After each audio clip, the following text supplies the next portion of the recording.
Good day, thinkers, thought leaders, progressives, and dreamers. Are you recording? Yeah.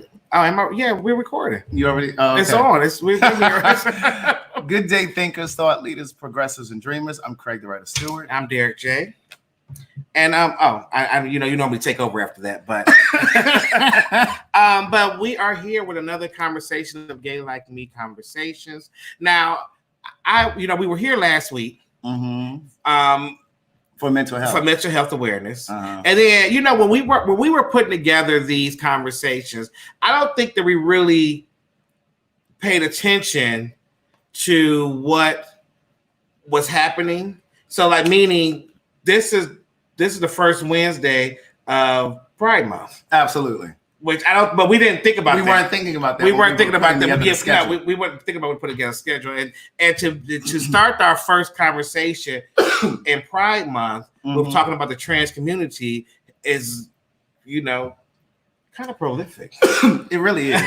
But we weren't even thinking about it. But I'm glad that we're back on our bi-weekly schedule because this was really taxing. This was tough going back to back and putting everything together. But this week, we want to talk to our brothers and sisters of the trans community because there's been a disconnect, and we really wanted to kind of bring that disconnect together and that understanding because I feel like there's a lot of stuff that you would think that in just the LGBTQ community that we all have an understanding of each other, we all have a working knowledge of each community, and we don't. So part of the reason, again, we say this every week that we do these. The reason that we wanted to do these in the first place is to bridge communities, and we're aware that there's a divide between the trans community internally, trans men and trans women. There's a divide. There's a rift there, but there's also a divide between the trans community as a whole and the general public, if you will, heterosexual people. But then there's a divide between trans people and gay people. Right. Just because we're a part of the same subculture, that we're a part of the same marginalized community, there is a divide there. And one of the things that I wanted to say first is this is the very first conversation that we've had. We're turning off our cell phones. This is the very first conversation that we've had. And we talked about this earlier today, where I'm actually nervous. We're anxious. We're nervous because we don't want to fuck up. We don't want to say the wrong thing. We are counting on our subject matter experts that we're going to bring in a moment. Every episode we have an SME. We talked about that as well.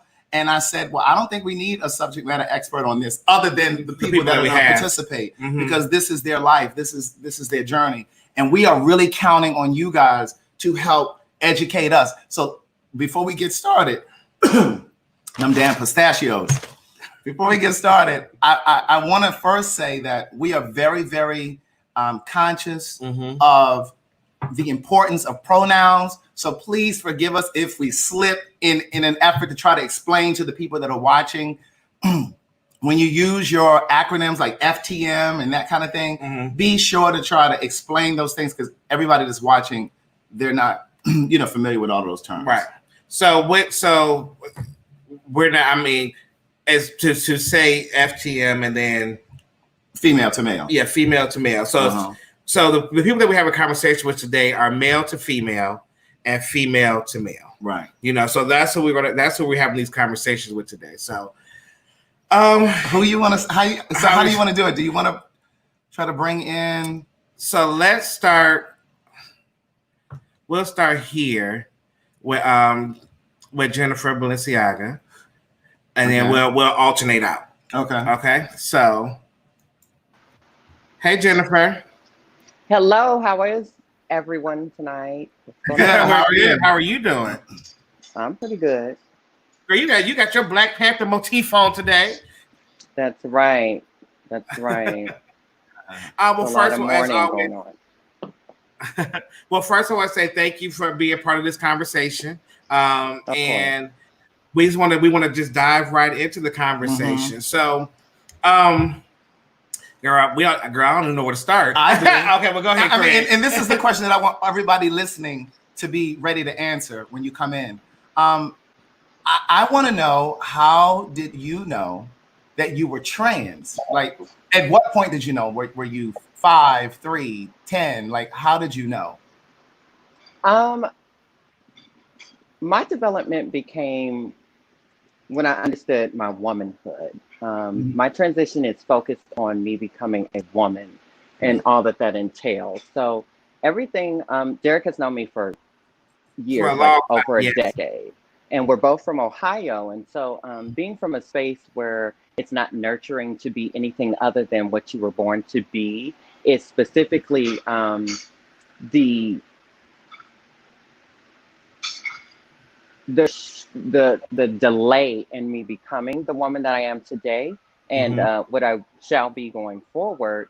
And knowing that started with I had a very good conversation with a very good friend of mine by the name of Cody. And I claimed him to be one of my brothers. And he actually saw in me the ability of my womanhood, what womanhood would mean for me, and to actually nurture that. He helped me nurture who I am today, and I think that's a very important relationship that I try to help navigate, which would be what we describe as butch queens or cisgendered men. And specifically, that was something him and my aunt India Star were able to help me see that I didn't have to have limits to who I was and how I expressed. I was always an androgynous being from moving to Atlanta in 2010.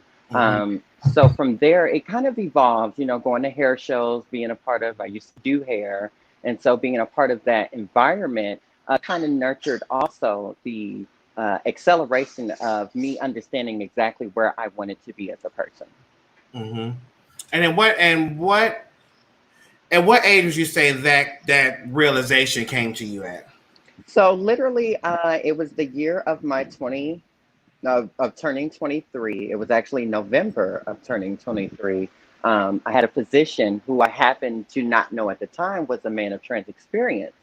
And after having that conversation with my auntie India and my brother Cody, I actually went to my doctor the next week and had a conversation with him about what it would take for me to start hormone therapy. And from there, he actually allowed me a week to think on exactly how I wanted to go about this process because being on hormones does not mean that you're not trans, right? So for me, what I envisioned as a woman in my transition was that of taking hormones and becoming the visible, physical woman that I always saw in my mind and that I've always idolized, as far as my stepmother, as far as Vanessa Williams, as far as Robin Givens, you know, all those type of women were what I idolized as womanhood, and I went forward with that. December of my 23rd birthday. So what? I'm 30 plus one now. So hey, that was a time span. Okay. Now, as far as so seeing what we see in images and in our Black community about of how they treat our trans women, and how we treat our trans women, especially from a family perspective, and then from a community perspective. You know, did you have to think long or hard if you wanted to be on that journey, or did none of that matter to you when you made your decision? I've always been a rebel, right? I know a lot of people watching this have known me for years. I've been the same consistent person. As I explained to my parents the day I took my hormone shot, which was December 17th of that year of turning 23. From that day, I actually had a conversation with my parents and expressed to them who I felt I was and what I what was about to happen in my transition, what was expected from me of them. I think a lot of times we don't give that type of parallel as to informing our parental unit of exactly who we are and what we will and will not tolerate from our cisgender counterparts, you know, be that mother, father, brother, sister, auntie, cousin, what have you. From there on, it just developed. I didn't really think of the risk because I didn't want to live this life in a space where I wasn't being exactly and authentically whom I had always wanted to be. Mm-hmm. And there was no stopping that. Mm-hmm. And so I am a woman, so. Mm-hmm. And to this day, and you know, because for people, especially in the Black community, they feel like this is a mental illness. This is a, you're just crazy. Mm-hmm. Yeah, you're going through a change. It's just a moment in time in your life. With all of those pressures put on you, Mm-hmm. what does it ever sway your thought process? You know how people can say so much to you, and sometimes you're like, well, maybe this might just be this, or maybe I might just be that. No, this journey has been way more than just me. Seeing so many brilliant people like Cameron Pizarro, being graphic designers, and it happens to be a man of trans experience. Seeing my boyfriend Asher McQueen, who is a total fixture in his development of his organization. Seeing London, who's on this panel, and being able to interact with people who have graduated from collegiate spaces as previous beings and now have transitioned to others. The death of Tony McDade. These things are innate for me to be a part of. I was a part of the Black Lives convening in Cleveland, Ohio, and I think that was 2015, if I'm not mistaken, and really understanding what it meant to be a part of a Black body and having those Black forces stand behind me, where I was able to meet now someone that's running for state senator in Georgia, Devin Barrington Ward. These things have been innate, and I've been following my journey truly and forward, and not worried about what someone else may think, which is the hard part. And I understand that I am one in a million of people who decide to act upon what I feel and the information I have received. But I refuse to not do the movement of myself to help others see that they can be exactly who they desire to be. Mm-hmm. Thank you, Jennifer. We're gonna pop you back down, but we're gonna come back to you because we try to do this in steps. Absolutely. Okay. Understood. All right. Thank you, man. Of course. Because I think it's really important just to know where it started at. Right. And because it's different for everybody. Even in terms of being gay. I knew at one age, you knew at a different age. It happens differently for everybody. So we're gonna go to Dree next. So let's pop Dree up. Dree, what's up? Okay, good. Your sound is good. Everything's good. All right. So Dree and I met through a mutual friend, and our mutual friend was following Dree on Instagram and was like, "Oh my God, you have to see this trans man, and you have to bring him on your podcast." Is actually what our mutual friend was saying. And so I had Dree on my podcast about a year ago. Yep, last year. And he was sharing his journey in terms of wanting to have his top surgery. And what we did not know at the time was when we were on that live, the people that were viewing started sending in the money to his Cash App, and he was able to raise the money right there on the live to have his top surgery. Yep. So just to kind of revisit some of the conversation that we had before, because remember, I know some of your story, but a lot of the people listening did not. And one of the questions that I felt comfortable asking you, because I have a rapport with you and because we've had this conversation before, all right. You at one point identified as a stud, correct? Correct, yeah. And so again, to the point that I was just saying, everybody's journey is different. So can you share with us when you knew that you weren't just a lesbian or a stud, but you were in fact a man? Of course. Well, I grew up as a tomboy, so I was with my mom a long time, and she put me in those girl clothes, but I still didn't feel how I felt, how I visualized myself on the inside. So as I grew up, I started doing a little bit of different things, from tattooing to modeling, and you know, just really engaging with a lot of people. So by the time I got to Georgia State, I was really out there, you know, meeting a lot of different people, from lesbians to studs to butches. I mean, a lot of different folks. It's Atlanta period is big. So being downtown to meet of, you know, Georgia or whatever, I was really exposed to a lot of different things and people.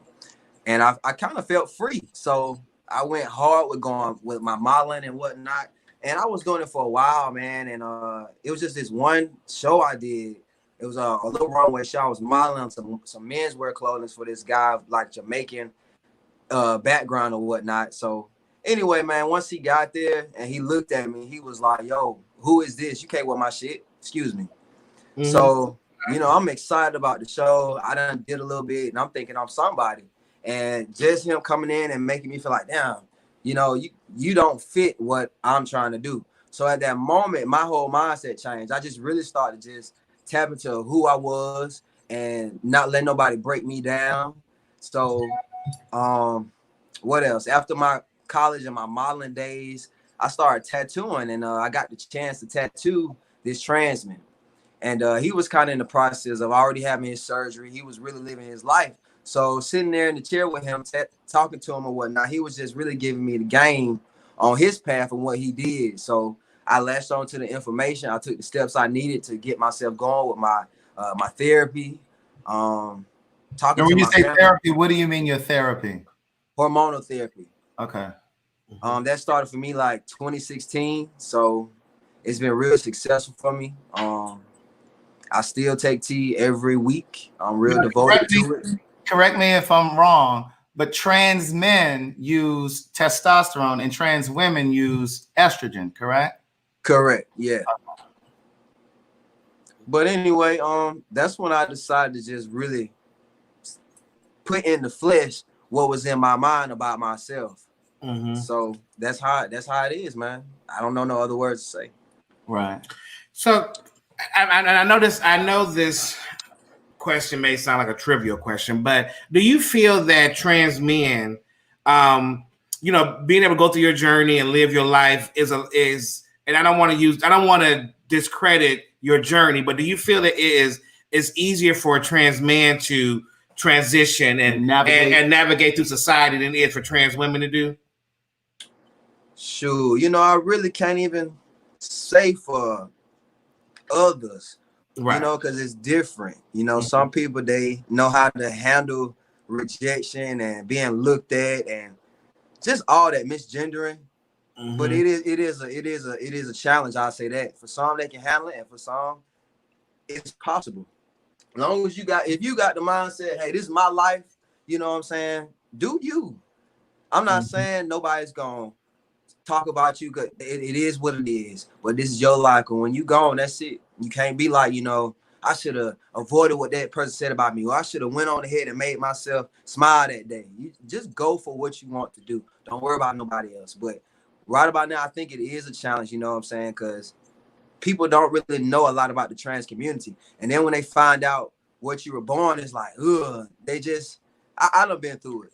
I could tell you some shit, so yeah. And I mean, it was important for us to have trans men and trans women on this panel, because most of us are familiar with trans women, even though we're to even trans women, but we're more familiar with that story. And I don't know, I had never really heard of the trans man story. I never knew a trans man personally until Dree. And I just thought it was important to share that journey, because again, I want us to have a conversation as we continue this conversation about the divide between even the trans community, the trans men and trans women. And Hope would be the best person to kind of open that part of the conversation up. Dree, we're going to drop you down and bring you right back up. All right.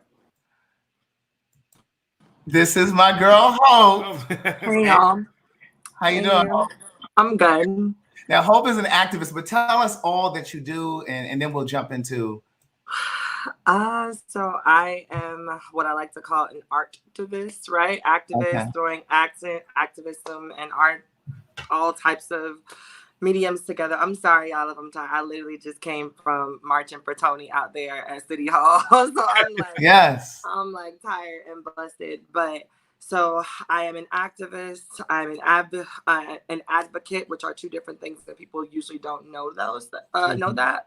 I'm an author. I'm an inclusion specialist for a lot of major companies like Netflix and BuzzFeed. And that simply means that I go in and I teach people how to treat people of different intersections of life, how to live by contract. But those are just a couple of little things that I do outside of like the social media activism and then also the policy activism that I do on a daily. So I know because Hope came to the show that we did with the Queen Supreme Court show in it was DC, right? Yeah. Came to the show in DC. That's when we first got acquainted. And then since we've done shows with Madison on live like this. And last week we kind of bumped heads, we kind of crossed communication, but we figured it out. It was just, we did fix it. We did fix it. And I got messages for days from people, but we fixed it. And I'll tell you, I'm glad that we fixed it. But I will also say, before you came on, I was saying that this is the first panel that Derek and I have done that gave me pause, that made me anxious, that made me nervous, because I don't want to be the person that says the wrong thing. In an effort to try, like I said, I brought Dree on my podcast and we had a conversation. And there were a couple times that I was very, very good in gendering him and saying he and him. But every now and then, in an effort to try to explain in the comments, I slipped and said she or her or something like that. Baby, for days, they ate me up in the comments on YouTube. And I'm like, well, you see, I was putting my best foot forward. But I wanted to just be completely transparent and say, I was once one of those people that was completely ignorant to the trans community. And it's amazing to me, looking at my life now and the work that I do with Madison being one of the most famous trans women in the world. You couldn't have told me 5 years ago that I would be this close in a friendship and in business with a trans woman or trans person, period. Now, of course, Jasmine Monet was in my stage play, but many years ago, but that was very different because she was a cast member and we didn't have the friendship that Madison and I have developed. So I still was very much so ignorant to a lot of the things. And if I'm going to be completely honest with you, not that I was ever a person that would be tweeting or posting anything negative about trans people, but I did have a wall up, even being a part of the LGBTQ community, because I knew that being too close to a trans woman, because again, I had no knowledge of trans men at this point, being too close to a trans woman or even a flamboyant gay guy would mean cutting out a particular type of guy that I would have been interested in because that was just too out. And so but I realized looking back that had nothing to do with trans people. It was my own ignorance. It was my own internalized homophobia. And what I will say is, as you come out of the closet, you have the responsibility to do your due diligence and to do the work of reteaching yourself the things that you taught yourself while you were locked in that closet. And it's a lifelong journey, you know? So I did definitely want to come out and say that, because I'm sure that there are a lot of people, gay men in particular, because one of the conversations that you and I had, Hope, the other day too was, or actually I was watching your live last night, and we're going to talk about the young lady that got attacked in Minnesota. But you did a video last night and you were talking about it. And you said that Black gay men have a lot of times abandoned trans women. And trans women, you said this so eloquently, are the matriarch of the gay community. And I never looked at it that way. Now, I've always known that you guys were the leaders. And it was because of you that we were able to walk through the door, you know, because you broke down those barriers. But I never heard somebody say the matriarch. Now, Hope, this, I mean, if you haven't talked to Craig before, you know he always makes things back about himself. No. He brought you up. Hope, where this whole 5 minute monologue came from. No. I was really just trying to connect with any gay man that may be watching, because what I will tell you is, hey, we brought Hope up. But let me say this, because Hope, trust me, Hope's going to take this. What I'm clear is, it's only become in vogue in the past few years that gay boys have even been close to trans women, going to the clubs, because those things have even been separated. When I first moved to Atlanta, trans women went to this club over here or that club, and gay men went over here. But now we see a slight blending. Okay. So can we talk to Hope now? Go ahead, Hope. What's so funny about that is when I was in high school, me and my best friend used to call that pulling a Tyra, because no matter who Tyra would have on the show, Tyra would make it about Tyra. Yes. Wait. I was really just trying to be forthcoming. It's okay. It's okay. No. Craig just pulled a Tyra. Yeah. Let me say this now. If I sat here and said nothing, he was very standoffish. He didn't even want to talk to the trans people. Okay, go ahead. Well, so for you, when did you know that you were trans? Somewhere around, I think like 18, but 19 was when I kind of sort of confirmed it for myself. Mm-hmm. I was very fine. Like I was fine being like a little flamboyant, extra ridiculously feminine gay Black boy. Like I was perfectly fine with that until I wasn't. And for me, I think doing what I like to call fake drag in college, I was just a really great dancer. But I couldn't do makeup for shit. I didn't know nothing about pads. I didn't know nothing about nothing. But I went to Alabama State University in Montgomery. So most of the drag was like, it wasn't like going to Atlanta and trying to compete against the real girls, right? So I auditioned for this club owner, and the only reason that I got it was because I could dance, and the rest of the girls were more so like, they were beauty pageant girls, and I would come out and I would just kill it, and the crowd would go crazy because I was a dancer. And a lot of the girls backstage were just like, look, the owners let you on cast, but if you're gonna be here, you need to dress up, you need to get you some pads, you need to do this, that, and the third. And like over time, because it was, for me, that was money to pay my cell phone bill and to not have to eat in the calf. I'm a broke college student, you know what I'm saying? But for them, this was like a profession. They were traveling outside of this show and all that other stuff. And I think about maybe 6 months to a year in, one day I go to do a show, just my regular Saturday night show. And I come back, I go to sleep, I wake up, and whenever, like, the way that my bed was set up was that as soon as I sit up, I'm looking at myself. There's a mirror there. And this particular night before, I was tired. I didn't take my wig off, didn't take no makeup off. I don't remember how I got out of my dress. And I sit up, my hair is out of the stocking cap. I don't have on a shirt. My makeup is fuzzy. I got one lash on, one lash, God knows where. And that was the first time in my life that I felt ugly. Because I've never been an ugly or unattractive person. And that was the first time I looked at myself and I did not like what I saw. And I realized that it was because it was this hybrid of something. And I was like, I don't like this.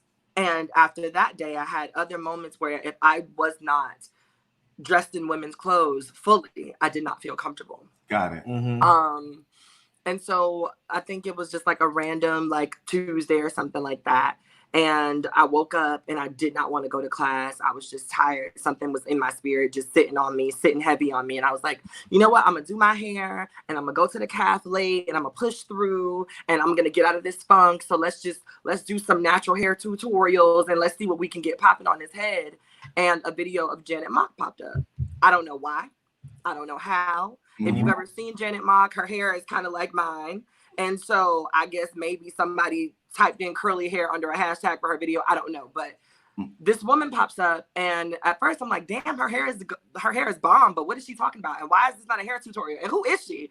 And then I realized that she's saying this transgender word. And I'm like, what's that? And so now it went from one video to 12 videos of this woman, this Black transgender person. And before I know it, I'm sitting there like, that's it. That's me. That's okay. I get it now. And that day I literally went through my clothes. I threw out all of my male tennis shoes, anything that I had that looked like it could pass for men's belongings. I threw it in the trash or I mailed it back to my little brother. And I essentially started to just like visually transition just on campus. It went from just doing drag at the club on Friday and Saturday to me wearing some of my drag costumes around campus. And then eventually a trans man by the name of Caleb, he ended up coming to Alabama State like the next semester. And he was the brains behind everything else. Caleb he is from a small island, St. Croix. And when he got away from his mom, his whole goal was to transition. And so Caleb came to Alabama State with a mission. He wanted to know where the hormones were, where the therapists were, how he was going to get it. And because he saw himself in me, I was the only trans person there before him. We linked up, and Caleb is the reason that hope is hope. Caleb is the reason that I got my name changed. Caleb is the reason that I was able to get on hormones. Caleb is the reason that I like started to see myself actually wearing women's clothing and not being a caricature of you know, my drag clothes, because that's all I had. Caleb is the reason for a lot of that stuff. And so that's kind of like how I got started, and that's how I fell into fruition. But that was at like 19. I know a lot of people say like they feel it from the time that they're like a baby, but like hope didn't come along until I was well into adulthood. Right. Now, and also, so not being that you were in adulthood, the same question I asked Jennifer is that seeing how the world treats trans women, especially women that's newly going into their transition. Did that thought come across your mind at all, or were you just focused on your life? I was angry. And I think to an extent, if I'm being completely transparent with myself, there's still a part of me that's like always angry. That's just always mad. And so I think knowing that I had all this pent up aggression and that I don't mind fighting you, like, I think that was the thing that kind of, like, if I'm being completely honest, like, I don't mind slapping you down. I don't mind challenging male authority. I don't mind challenging female authority. And so for me, I don't think it was ever one of those moments where I was just like, oh shit, look at what's happening. It was always a moment like, bitch, I wish you would. Because if y'all do it to me, y'all gonna regret it. And I can't say that there's not a moment, and I hate to wish it on myself, knock on wood, I don't wish it on anybody, but there's always a moment where I'm like, I wish I was Ayana. Because y'all would be the ones on the headline newspapers if I was her, because there was too many bottles in that store. You know, and so and I hate that it's like that, but I feel like out of all of the Martin Luther Kings and you know, all of that stuff, I'm the Malcolm X, and I'm ready to take it there, because until we do to them what they've done to us, they're not going to understand, because the police pull up, and even if you're the most passable bitch in the world, once somebody even insinuates it, if an officer is homo or transphobic, now they're both kikiing, even though you're a victim in the situation. And so in order for y'all to get it, we're gonna have to start making you all victims. And I think that's always been my thing. Like, I knew what I was signing up for when I signed off to be, you know, who I am. And I'm willing to fight for that. I'm willing to put my body on the line for that. I'm willing to die for that. And I mean that quite literally. Because I just feel like until they see that, until they see bitches really out here windmilling for their lives, they're never gonna get it. And so I'm gonna be that person that's gonna show you, like, you're not gonna say what you want to say over here. You're not gonna do what you want to do to my body. You're not gonna make me feel inferior and think that I'm just gonna sit there and take it. So you can laugh, but I'm gonna laugh back, and then we both just gonna be laughing, you know. Okay, thank you, Ho. We want to go around and just get everybody's story of like when they knew they were trans, and then we're gonna move into the meat and potatoes. Okay, so we're gonna bring up Jamel next. Hey, Jamel. Hey, Jamel, you're on mute. So for me, I met Jamel through Jennifer because I was doing my Gay Like Me. I was in my Gay Like Me documentary, and I wanted to have different type of representation in the opening. And why are you moving? Because it hears background noise. Oh, okay, got you. In the representation in the opening. Sorry, y'all. He just threw me off. Craig over here doing too much. And so Jennifer, she referred Jamel to me, and I was just like, oh, you sure that I asked for a trans man? Are you sure we did the right situation? She was like, yeah, no, here. And I'm like, okay. So, but I met Jamel, and it's such an amazing person. And you know, he was always willing to share his story. He was always willing to talk and be able to educate. So that's why I asked him here today. So Jamel, if you playing this in the background, Jamel, turn that down. Are you not playing in the background? Okay, cool. What's up, y'all? What's good? We're good. How are you? You know, I'm making it out. So, and I meant to ask Dree this question too, because now with all the stuff going on, well, let's start first. First, when did you know that you were trans? Well, I identified as a masculine body really from the beginning of time. I mean, I really always was in touch with my masculine side, whether it's through sports, whether it's through liking girls. My first crush was my second grade art teacher, Miss Dent. But I didn't even know about the word trans until I was an adult. Mm-hmm. But prior to that, you know, more so even in my relationships with girls throughout my teenage years, I always felt and identified as a different boy. You know what I'm saying? Mm-hmm. Most girls that I was with, if not nearly all of them, they weren't lesbians. You know what I'm saying? I was really either they first or they only. And it was always identified as the different boy, or, you know what I'm saying? So I would say that 8th grade was when I declared hood. You know, because prior to that, I'm 33, so 8th grade was like early 2000s, I guess, and so that was a time where being a tomboy was kind of acceptable. You know, loving ball, you got a Leah, you know, things like that. So it was a little easier to transition around that time, to transition into my masculinity at that time, because kind of prior to that, I would kind of straddle the fence. You know, like, you know, I was always pretty or attractive or whatever, but had a little masculine swag, and I just kind of played the fence to make it, you know, I never wanted people to be uncomfortable type thing. I always was kind of very careful about that. But around 8th grade, and I think my relationship is what really inspired me to just be myself. You know, they begged me to wear a dress for my prom, and that was the last time that I ever put girl clothes on again. After that, cut my hair, braids, everything. Don't call me no girl. This is me. I'm the nigga. What up? That's it. Mm-hmm. Did you have? Go ahead. So to finish the answer though, it wasn't until I joined the military and I was, you know, the queer, the LGBT community there kind of exposed me to the ballroom scene, and that's what I saw. I saw Marquise was the first trans guy that I saw, and so when I saw that, I finally had something to identify with. Like, oh, hold up, that's me. That's what I need. I need that right now, or however, whenever. I'm saying that's when I could put an actual word on it. I knew about trans women, but I knew nothing about, you know, being able to transition from female to male. Mm-hmm. So how did you learn how to transition? So once I got out the military in 08, came back to Atlanta in 09. By that time, you know, me and my best friend was like really on it. Like, nah, this is what we got to do. So we really just went straight to the internet.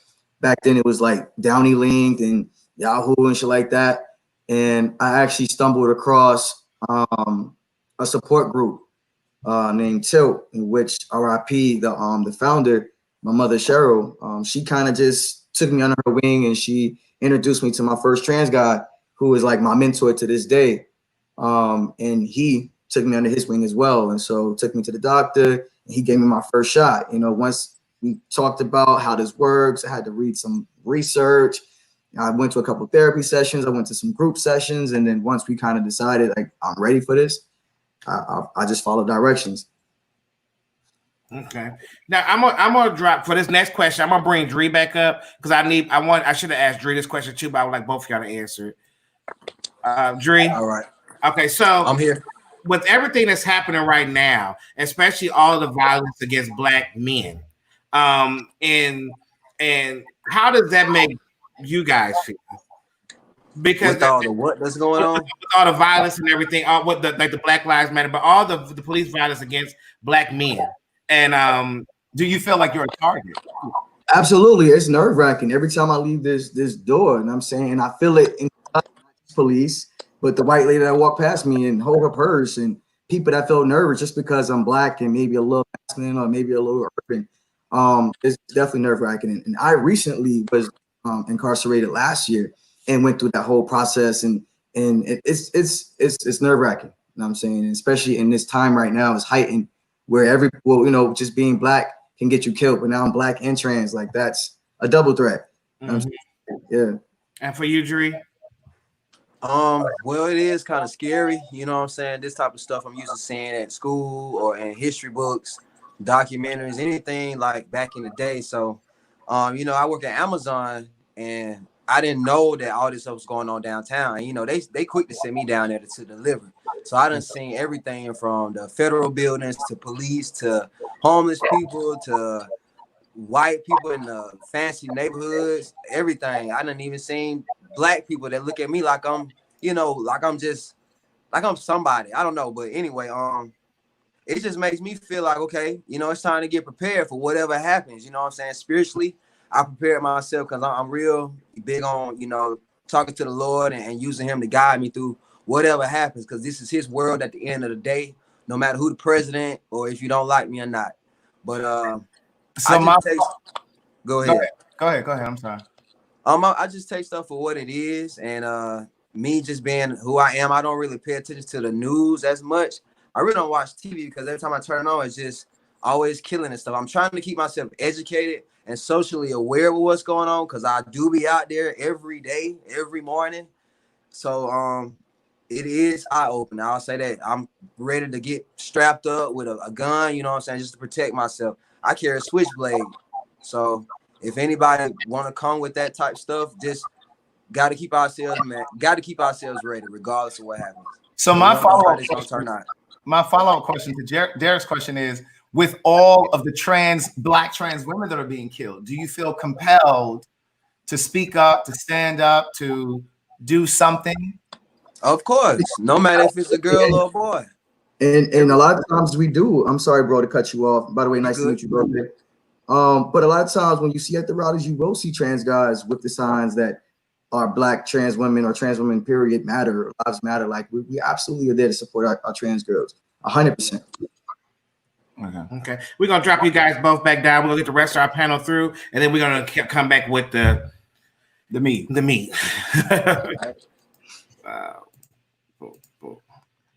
Let's see. Hey, London. I'll unmute you. Okay. She has to unmute. Maybe I was probably muted. Hey, y'all. Okay, that's okay. Well, I want to say one thank you because I know that you are leaving from a repass from one of your dear friends, and I want to say thank you for taking the time out to be here and talking with us about this topic. I appreciate it. You know, it would only be in her spirit for me to do this. You know what I mean? One of the things that she loved the most about me was my ability to be able to publicly speak and to talk about the issues. And so, you know, this is how I keep her memory alive. And, you know, this is the idea to create a show just like you guys are doing, but it was called Politically Incorrect, where we were two different people and what we used to do. So I appreciate it. Well, I just have to say hello because I haven't seen you in forever. And I'm not going to make it about me, but I'm going to make it about me because London was in my stage play back in 2002. That was when we first met. Oh my God! Yes, 2002. Oh my God, it was that long. Okay, now because I know you, and I know I can ask you questions because I'm gonna be quiet. When I met you, you had not transitioned yet, right? And I know you tell your story. You're open about your story, so I'm not going to share anything that you haven't already shared. But you were a student at Morehouse College. You hadn't transitioned yet. You were a student at Morehouse College, and I remember. And not only was I a student at Morehouse College, but I got expelled at Morehouse because of being in your play too. We'll get to that part too. And but do you remember? You don't remember that part too, Greg? Well, but do you remember when but for those of you that are watching, many of you may remember. But do you remember London, the young boy who got hit in the boy who was beat with the bat in the shower? Hit with the bat. Yes. Right. Yes, I definitely do. That's how we actually started. Safe Space at Morehouse. Safe Space at Morehouse was started. And a second. Hold on 1 second, okay? Hold on. Okay. Hold on. She's trying to get them together.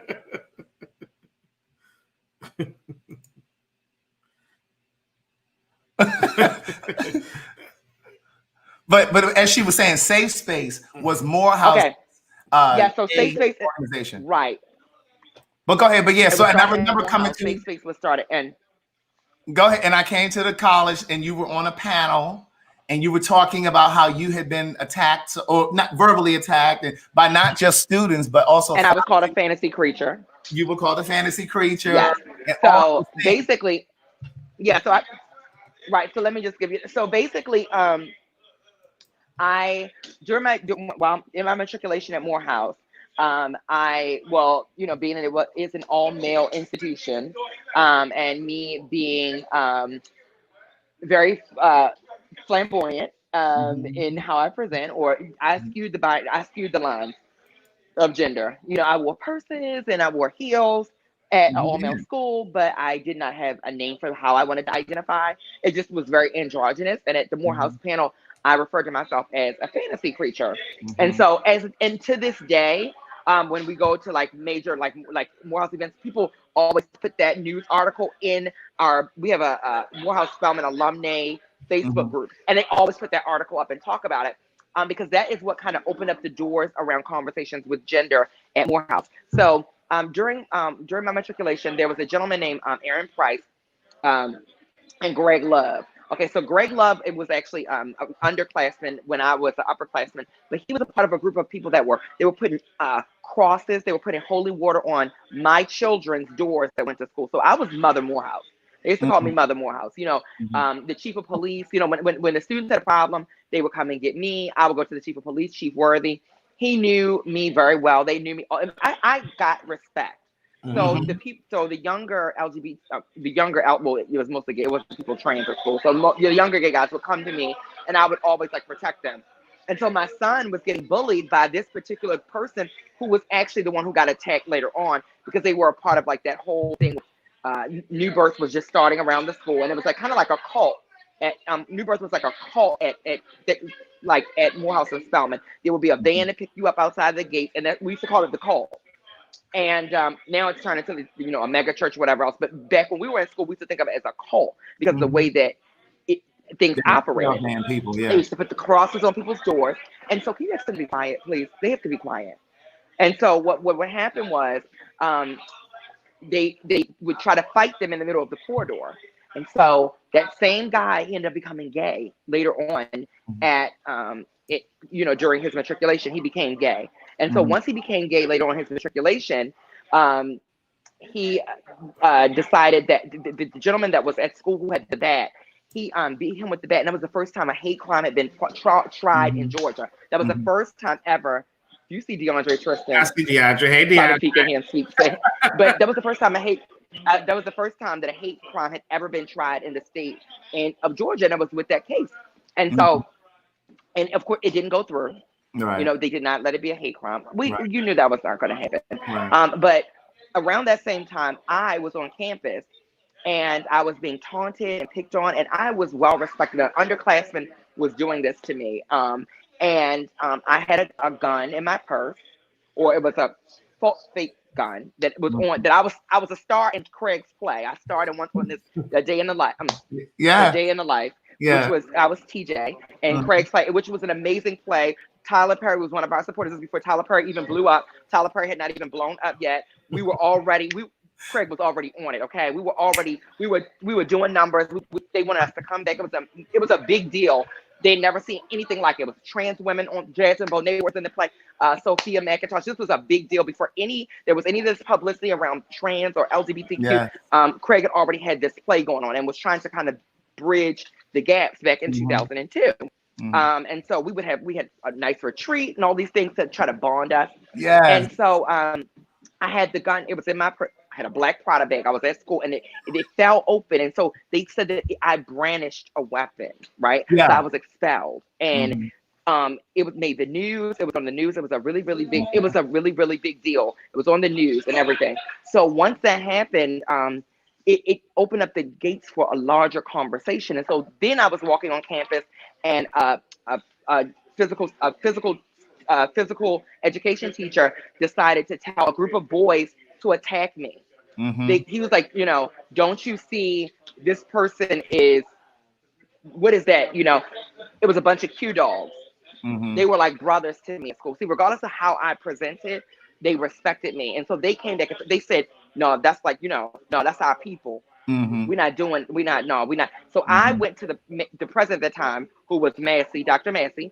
And that's how sensitivity training started at Morehouse, because when they tried to do the attack on me, That's how the sensitivity training started at the school. Mhm. So I was a big part of a lot of the things that started there, and they started that Mean Girls and Morehouse article.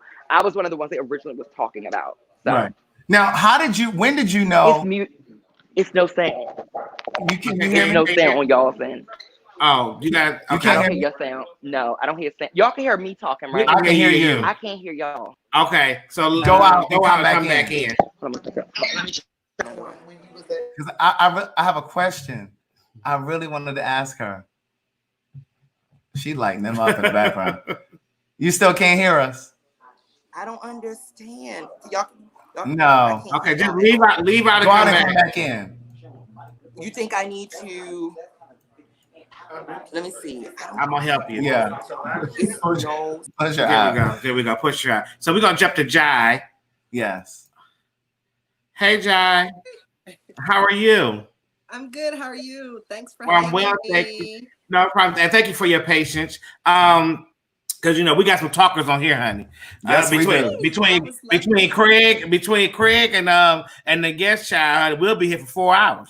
Okay, but I need to get with the family. I'm mad. I don't know everybody. Y'all all know each other and stuff. well, listen, we know you now because this is Jai. Jai messaged me when I posted yesterday that we were going to be having this conversation. It was someone else that got up under my comment and was like, they probably gonna have a bunch of trans women up there that aren't really women, they don't present as women, and they probably talk about their dick and like all of this was in my comments.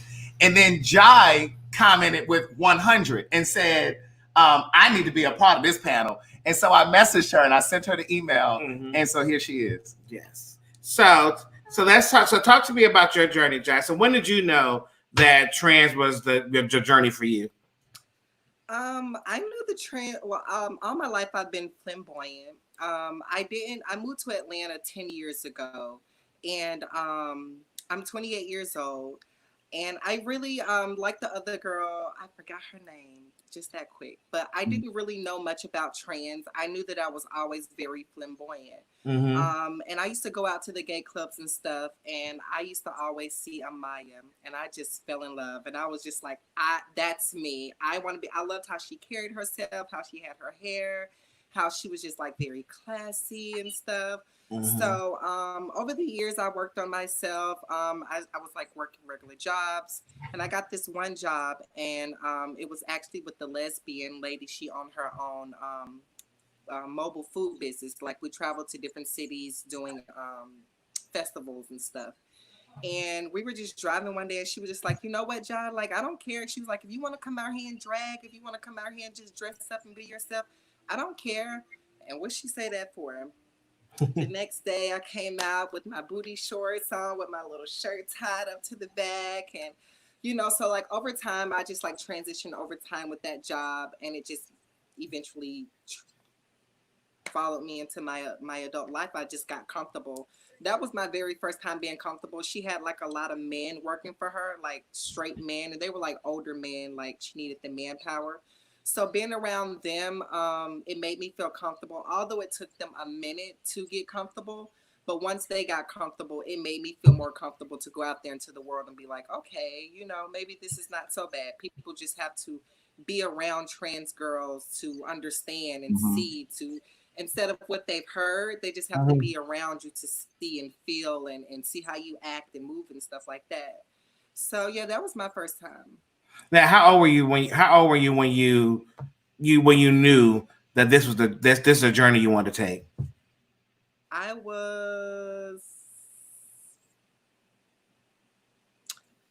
can't even the age. I don't remember, but I do know that it was 10th grade in high school, because we had went out on break. I was, like regular flamboyant boy. I had a haircut. And we had like some kind of break. So I grew my hair out of the break. And when I went back to school, I had yarn braids. So like from there on, like and every day I would go home, and play dress up. I would like close all the doors, come downstairs, put on the show for my family. They thought it was funny at the time or whatever, not knowing that it was a drag show. But I say ever since like 10th grade, so I had to be like 16 or 17 years old. Now, once the same that I've asked all the ladies is that knowing and seeing how the world treats and accepts trans women, did that deter you from? Well, obviously not. But did you think about that when you were going through your journey? Like, you know, you wouldn't be accepted, or you may have some type of hate crime or things or something like that happen to you. Did that ever go through your mind that you was going through your transition? Nah, I wouldn't say not. Kind of, sort of, because like every girl, like I've had my bad moments where you like, look, like maybe this is not for me or something. But for the most part, like I said, as I grew into my transition, it became like easier. Like I said, people, they kind of know. I kind of like, people kind of feel they know who, even though they may know you, they know who's serious and who's just dressing up and putting on stuff. I feel like it's all about how you carry yourself, how you treat other people. Of course, there are going to be ignorant people. That's just in the world, whether you gay, straight, fat, black, or skinny, or whatever the case may be. But as I grew into my transition and got comfortable with myself, as far as the hate crime, I would tell all the girls, just be aware, like know the places you're supposed to be and not supposed to be. Know the type of crowds that you're not supposed to be around. We all know, you know what I'm saying, and stuff like that. Although some situations are unfortunate or whatever, but as far as like, I kind of like stay away from, places that I know I'm not supposed to be, even though I want to be there or whatever the case may be. Stay away from those type of men, those type of people. I'll go to the fucking Walmart way across town before I go to the one where I know I'm going to run into trouble. You know what I'm saying? So, I mean, that's just the life. That's what comes with this lifestyle. Okay. Thank you, Jack. We'll pop you back up again. Okay. So I wanted to ask London. Can you hear us, London? Can you hear us? Yes, I apologize. I don't know if it's the iPad. This is that new iPad. I'm like, it's so weird. It does weird stuff. I'm like, no, you good, that's baby. Fine. But I wanted to ask you because, as I said before, I knew you before you transitioned, and I remember, you probably don't remember this, but I remember you said to me, "Craig, I'm getting titties," and I was just like, "Why?" You like, again, this is pre-knowledge, pre-anything. Well, I didn't want to tell you then, but I was already I used to take like, so I used to like, I was already, my thing was, I never wanted to be like that girl that wasn't like together. Like, that's just me, like, and not meaning like a girl who doesn't get trans does not mean you have to be. It's the difference between medical transition, and you do not have to go and get your breast done. You do not have to take hormones. You don't have to do anything. But for me, there was a certain type of girl that I saw myself as, and the girls that I hung with, like I actually trained them to be the girls that they are. Hello. So how did you? At what age did you know you were not a gay boy? My sophomore year, like at Morehouse, I used to take Premarin, right? I used to take estrogen, and I knew, like, so with me, I've always knew that I was a girl. Like, there was never a question. So when people always ask, "What age did you transition?" That's like not the appropriate thing to typically ask a trans person, because like, or when did you know you wanted to transition? Because it's like, for me, it's when did I want to acknowledge, acknowledge who I really was. And so like for me, I've known since I was a child. Like I've known as a kid, I would sit on the toilet and pee. I would, as a child, I would play mothers and fathers. I was always the mother. My grandmother had this thing where she more so had a problem with little boys coming in the basement, but not little girls, because she kind of she knew, like, with me and just how feminine I was. And so at Morehouse, I started taking Premarin. I was getting like breasts, and I would be like, oh my God, let me cover up wear a shirt, because like, there was a boy in my statistics class. I used to I love him. He was an alpha. He was everything. I used to pretend like I was stupid and didn't understand statistics, and asked him to come over and tutor me. And he'd be like, when I say I hate you, he used to be like, he used to be like, you're really smart. I don't think that you need my help. I just saw you do the work. I'm like, oh. And then he's like, he picks me up and puts me on his lap and stuff. And I'm just like, oh, okay. And I'm like, oh, so you like me too? No, but he did. But around that time, I was just like, you know what? Maybe for me, I just saw a lot of girls used to do a lot of like sex work and stuff, right?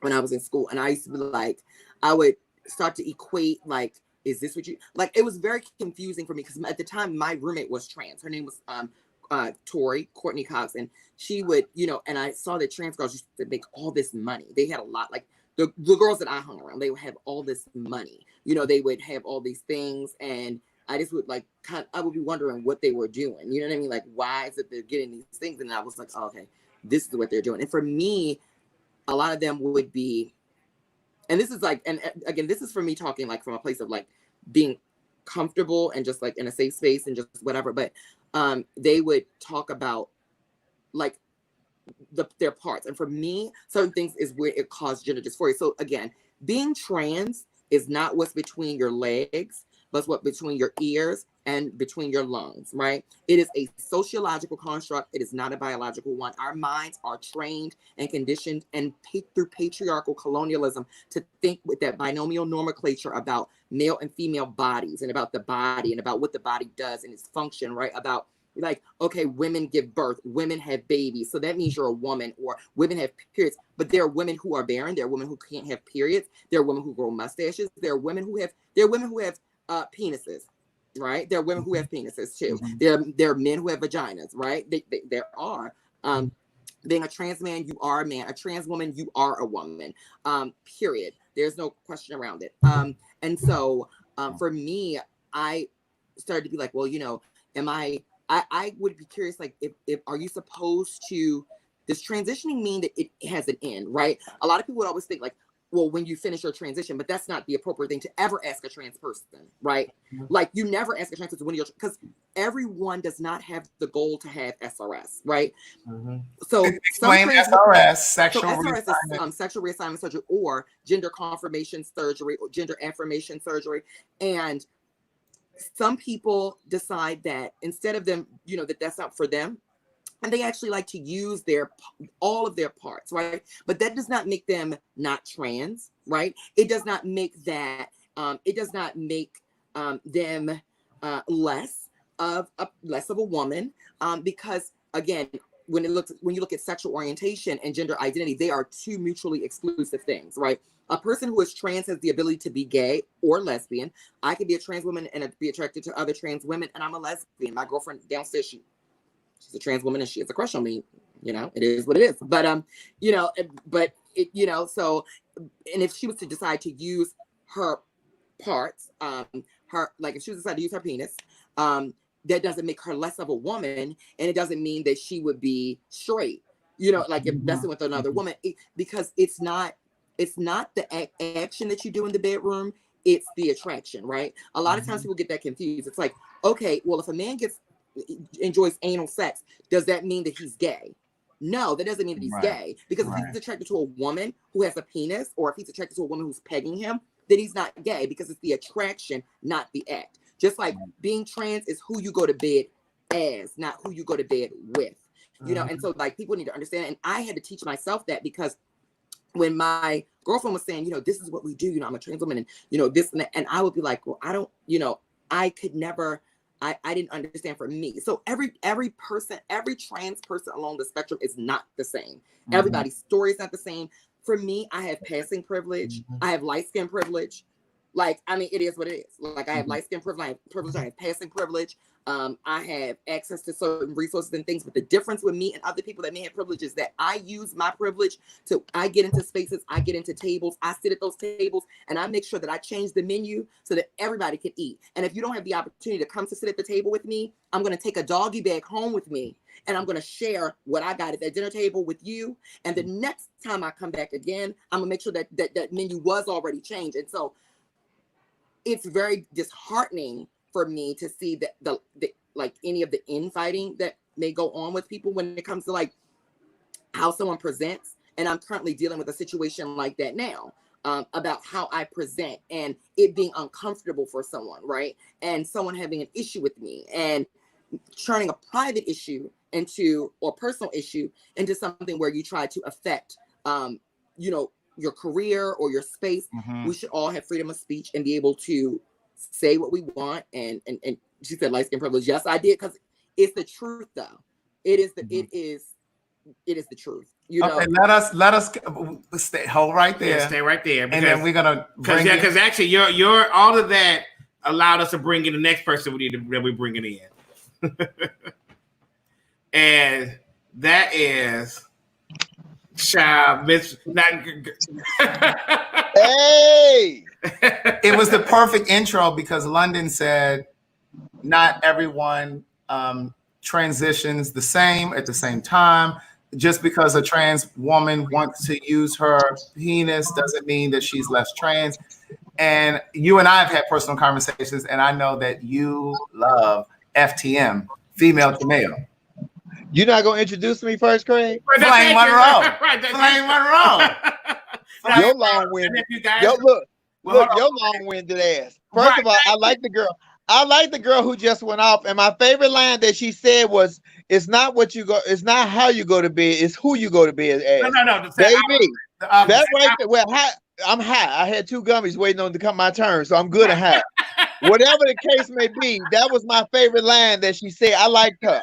And I'm sitting here listening to all the ladies and gentlemen, and I'm telling you, I'm old school, so I'm actually learning with you all because I don't know all the terminology and I don't know all the verbiage. So I'm sitting and I'm listening as well. I was intrigued, especially with Daddy, with the 2 after M's. Both of them was Daddy. Good God, I'm high.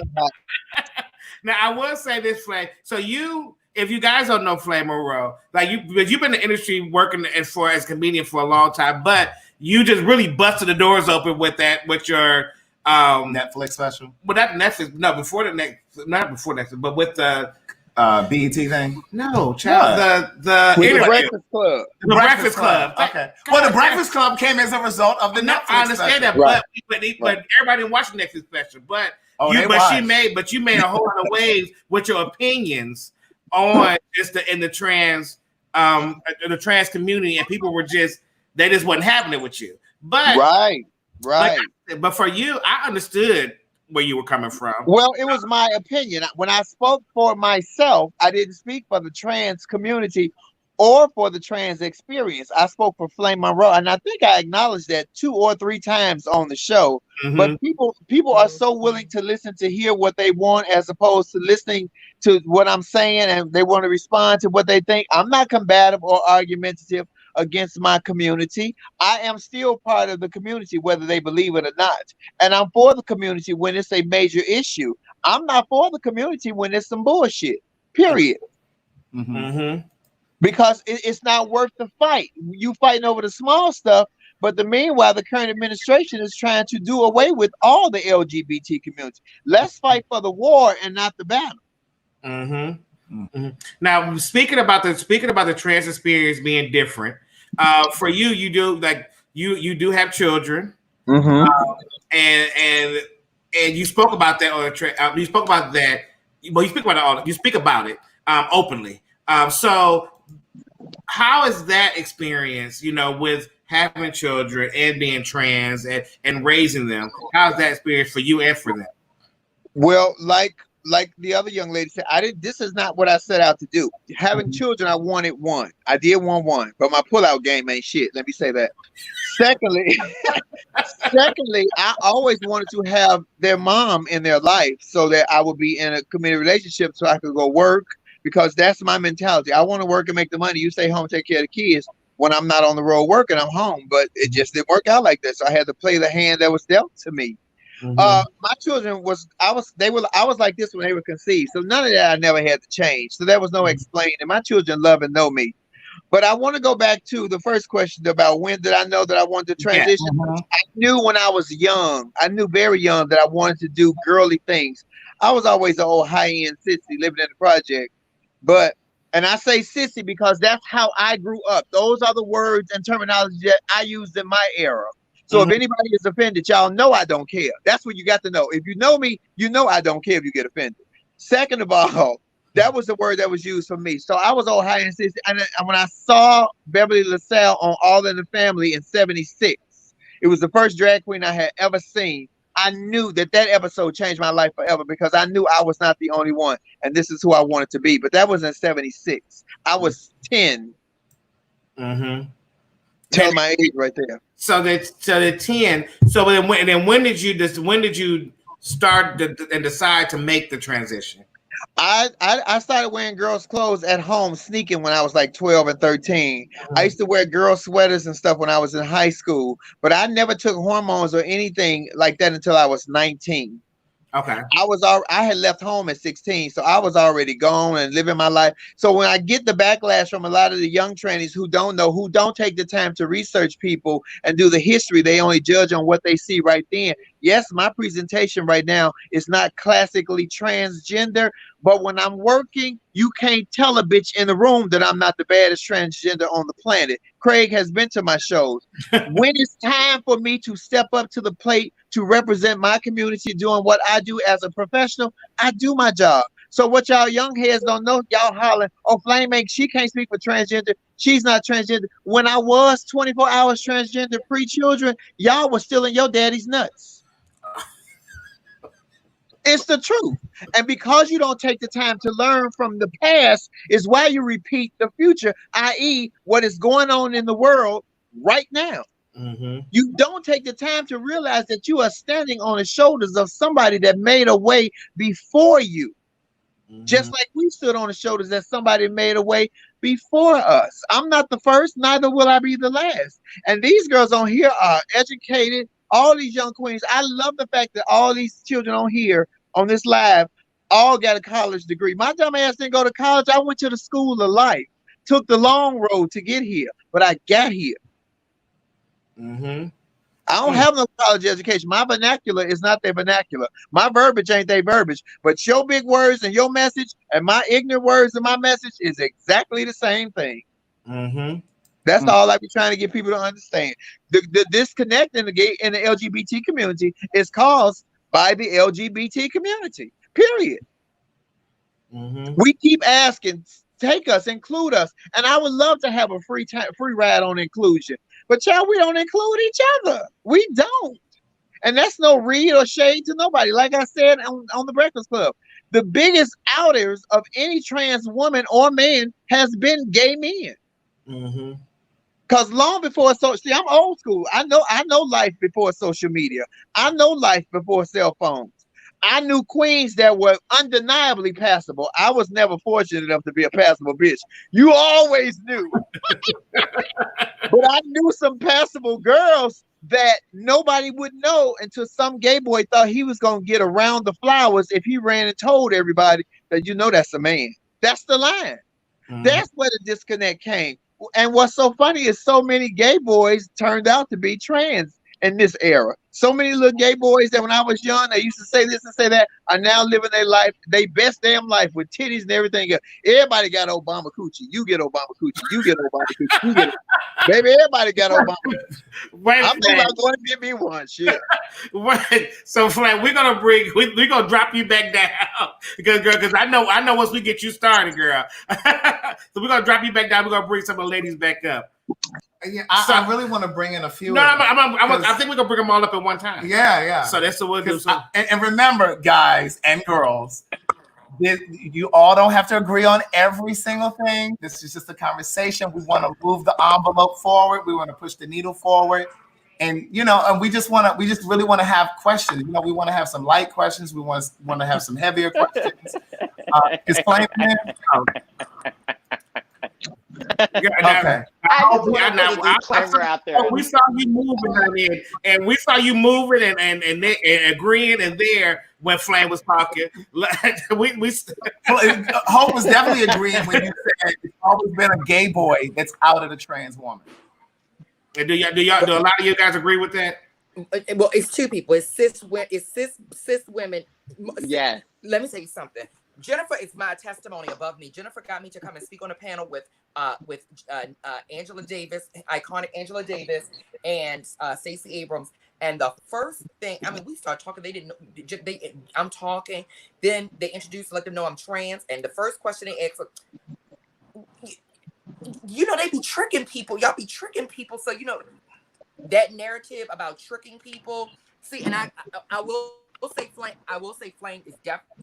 That for a lot of people, definitely before social media, a lot of it was like, the gay boys used to love. Let me tell you something. I know girlfriends of mine who've been taken away because of a situation, because of a gay boy doing that, or a lesbian, like a butch lesbian who was trying to prove her masculinity to a group of guys outside, and so she didn't.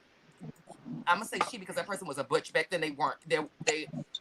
Trans men is a newer terminology because back in the day, we would say butch. Like you would say butch in the ballroom scene, you would say a butch. Like how you have butch queen, you have butch, and you have femme queens. That's what it was. Butch queen, femme queens.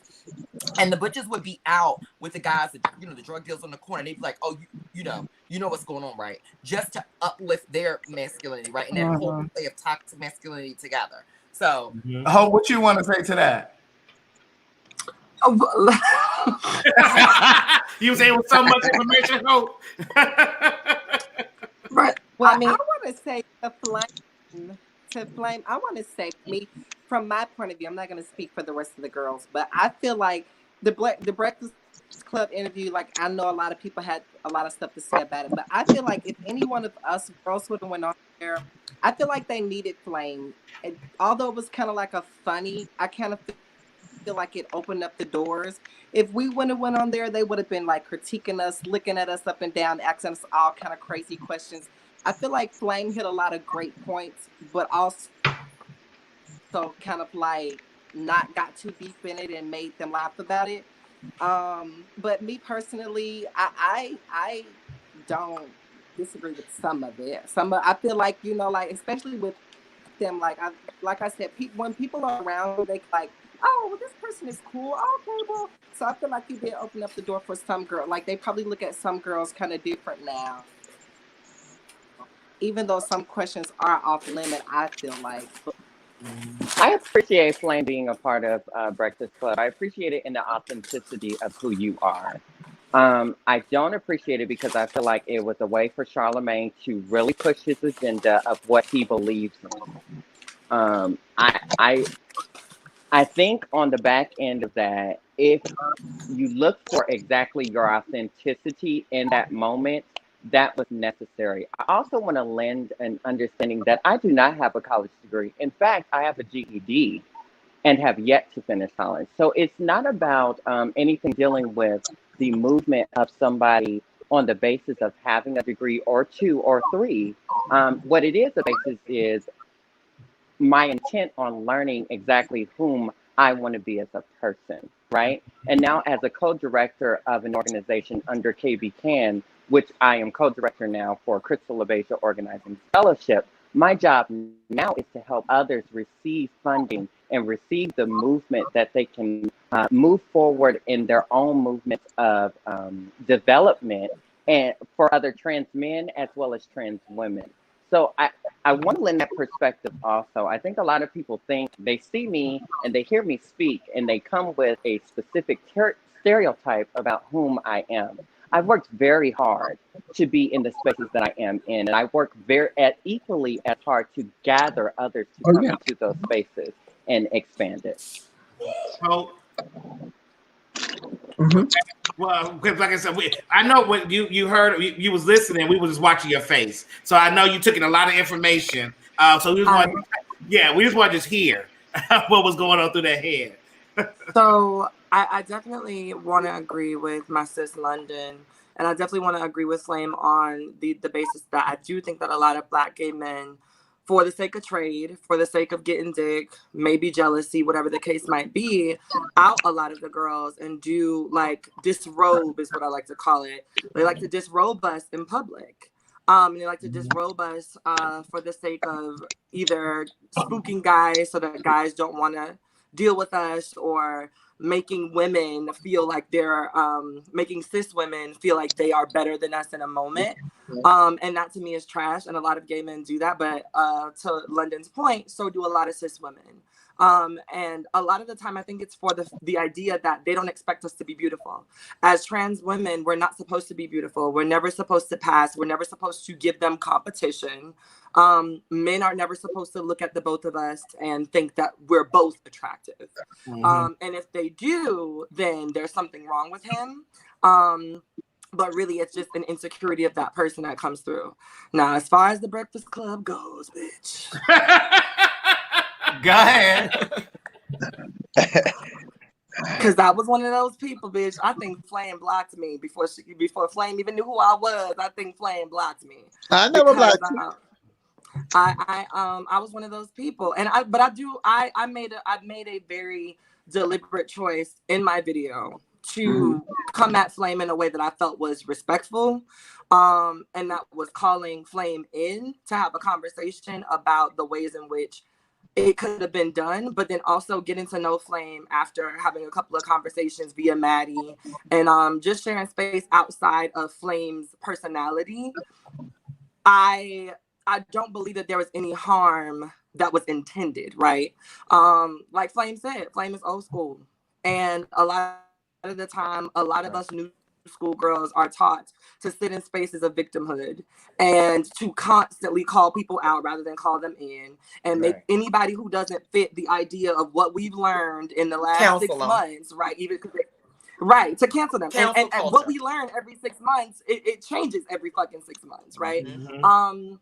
But to Jennifer's point, I do believe that there was a space that you left open that Janet Mock had tried to close, that Nala had tried to close, and then going into that space and allowing them to kind of use who Flame is to the detriment of other Black trans women who actually identify as such was problematic. And I don't think that I want to tarnish or try to come for your character, but it was just the space that you opened up for problematic Black men and problematic Black people that listen to that show, that think that it's okay to disinvalidate my womanhood based on the thoughts and opinions of somebody who doesn't see themselves in the same way that I do. Right. Okay, so can I speak?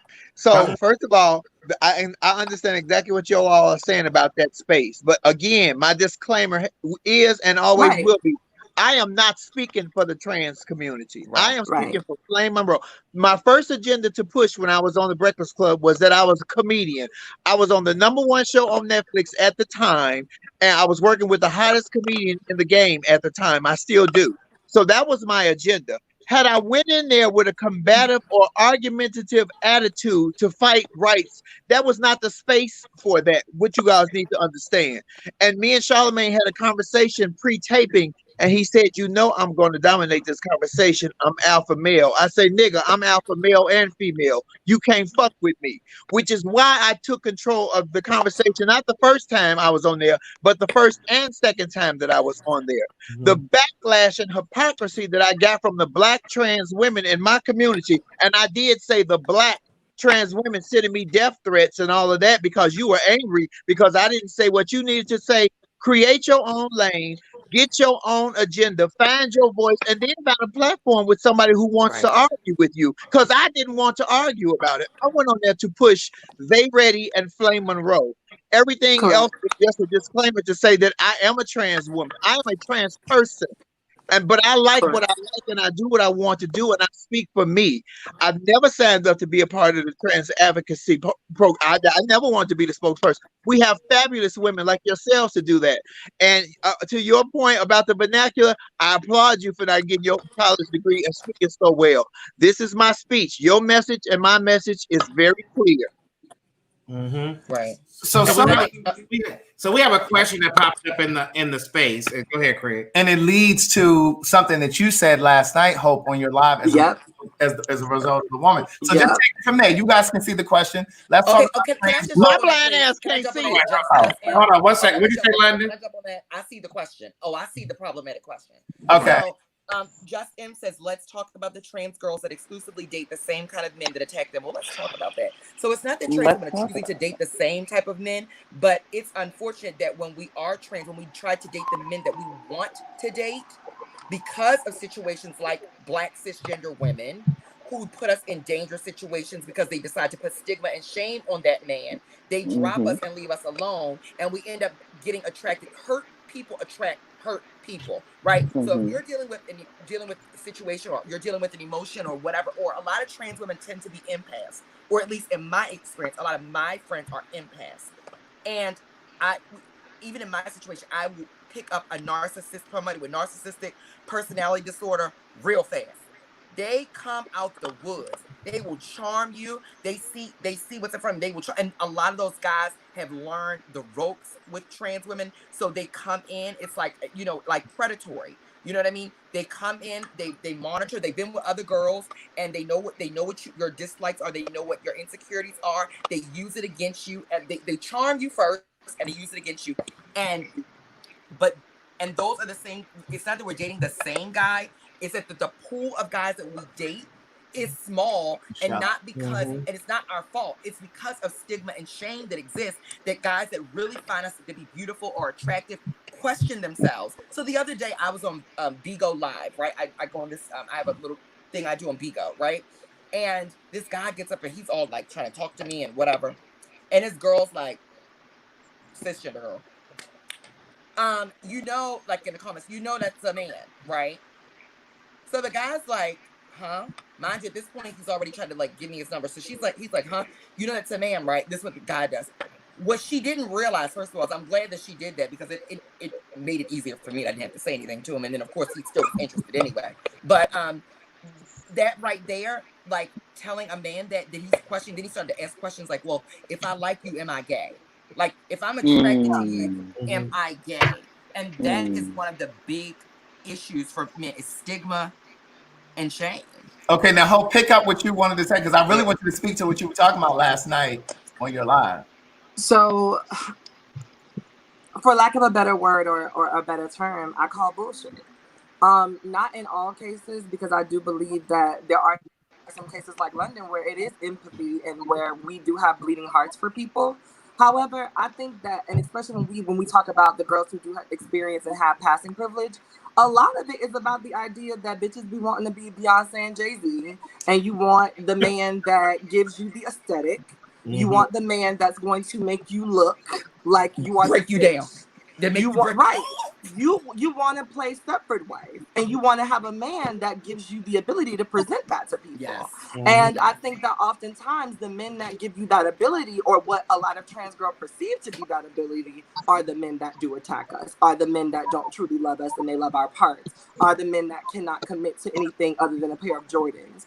And it's just like, I think what we have to do is start telling ourselves the truth about the reason why these men are allowed in our spaces, which are because bitches be wanting to feel like the fish. And the fish has a man that does this, that, and the third. And so I want a man that has this, that, and the third, because I need my femininity validated.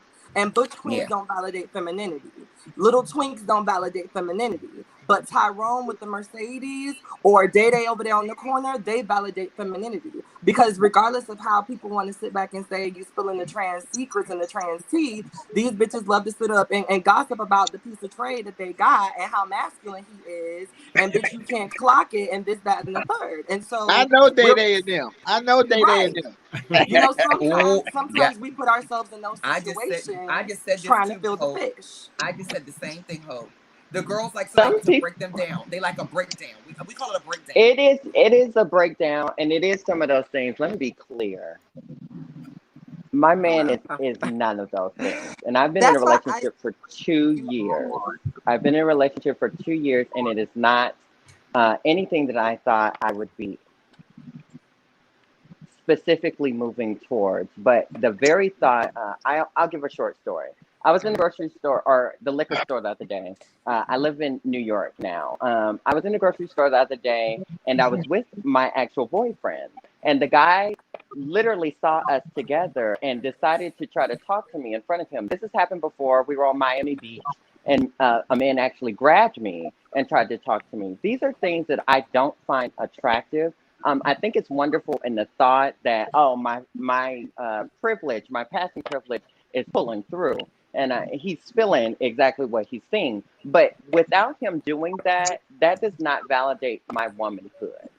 My womanhood never came from what a man would do on that side. My womanhood came specifically and surely through how I saw my father treat my stepmother. That's where my validation came through. And I know that everyone does not have that type of upbringing, but I want people to understand that womanhood is not about what somebody else makes for you. It's what you exactly find for yourself, what the comfort is in who you are. During the time of my transition, I spent 3 years and 11 months celibate. I did not have sex during that time frame. I decided to take the time for me and understand exactly whom I was. And the gag was the first time I did have sex in that time space. It happened to be with a man of Morehouse. And where did that end up with me? A man that was imprisoned, a man that now I was no longer with. You see what I'm saying? So those are fantasies that people create. Those are things that people want you to think you're supposed to have. And that's always not going to be the process. Right. So who are you without that man validating your womanhood? I remember Valerie Spencer asked me a question once.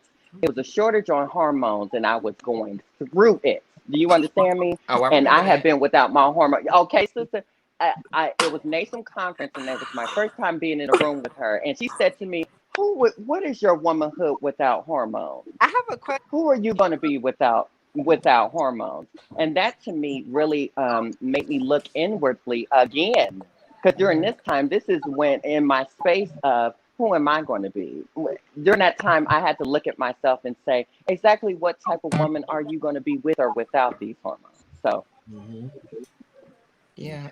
So we got. I'm gonna drop you ladies down and bring the men up for a second. Let me make sure they all did where they at. Okay, yeah, they are. Let me drop y'all down for a second. I'm gonna bring the men up, and I'll bring you girls right back. Oh, one more. Where is she down? Oh, there you go. Gentlemen, so I have a few questions. So one, my girlfriend. So my girlfriend, she had an experience with one of her friends. Like her friends is dating a trans man, right? And the made it very known that she's dating a trans man. So my girl responded back to him and said, "Oh, he looks like a man. Oh, he looks good. He looks like a man." And she took a real offense to it. He took real offense to it. It's like some other people in the back. Okay, hold on. I think I'm right here. Hold on. So okay, you hear me? No, I'm gonna undo. You got it's like a reverb on your mic. Okay, let me turn my thing. No, not you, Dree. It's a reverb on Jamel mic. But once I get done talking, I'll bring him back on. But basically, she was saying that he looks masculine, he looks good, he looks like a man, but they both took a lot of offense to it. You know, they were really upset. They were really just pissed off at the fact that she acknowledged that he looked mannish. So I know it's just certain things that people just like. We look at the comments here, and a lot of people are just saying some real crazy stuff in this comment. I know and in crazy ways. So my question is, I guess what I'm asking is that where does the line of disrespect and the line of just inquisitiveness, like when does those cross?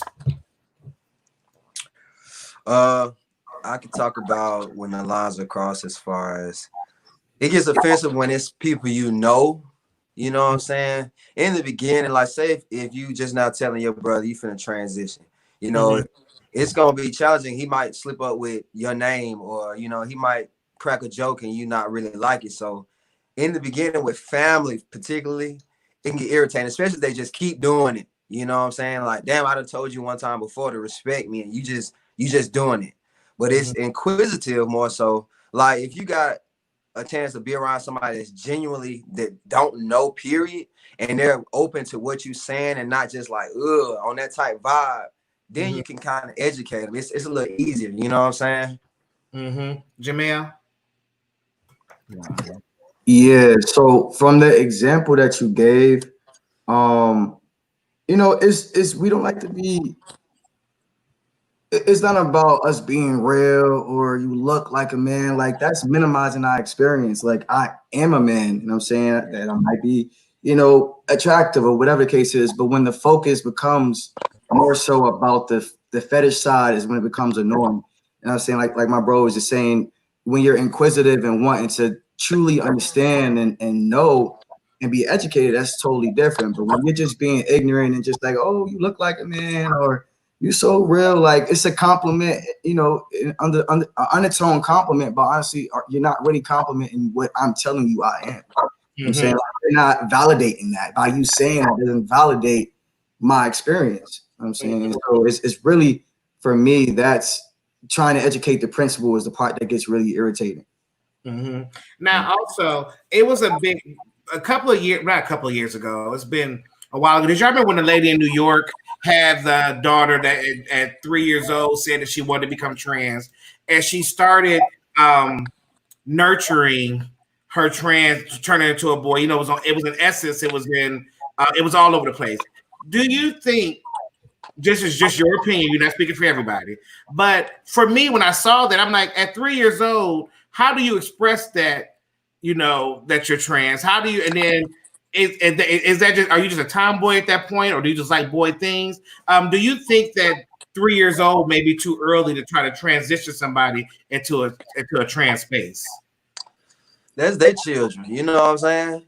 Mm-hmm. That's their child at the end of the day. And if they sense the truthness from their child, no matter age, don't matter, man. Because when you feel something about yourself, if you're 62 or 3 years old and you want to be that person and you communicate it the right way and actually execute it, go ahead. Who am I to say, nah, you can't do that at 3 years old? So let them live their life. Jamel? Yeah, I agree with Brose.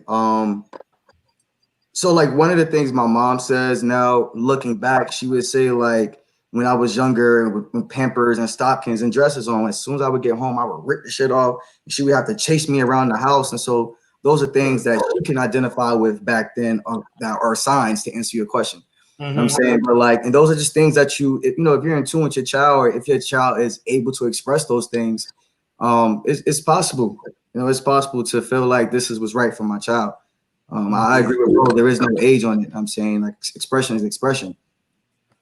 I think from a public perspective, as we said earlier, that trans women get a lot of light, not as much as trans men. So, what if you could leave our viewers with something from a trans man's experience, from a trans man community? What would that be?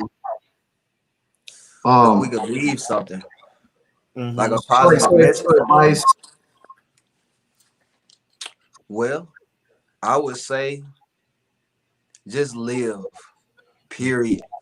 And it's all about choices and your own mentality, because you have to realize you are the only person living in these shoes, wearing these drawers with this brain. And every thought you think, you can manifest it. Whatever you want to do with yourself, your life, go for it. That's all I can tell them. That's all I can tell them. And I support you along the way. Whatever. If you need a hug, if you need somebody to talk to, man, just live your life, bro. Can't nobody stop you. Can't nobody. Big facts. I agree. Live your life unapologetically. Take some time to actually figure out what's right for you, because what's for you is for you. I'm saying not only is it a man or a woman of trans experience, but it's your experience. I'm saying like there is no manual, there is no one way.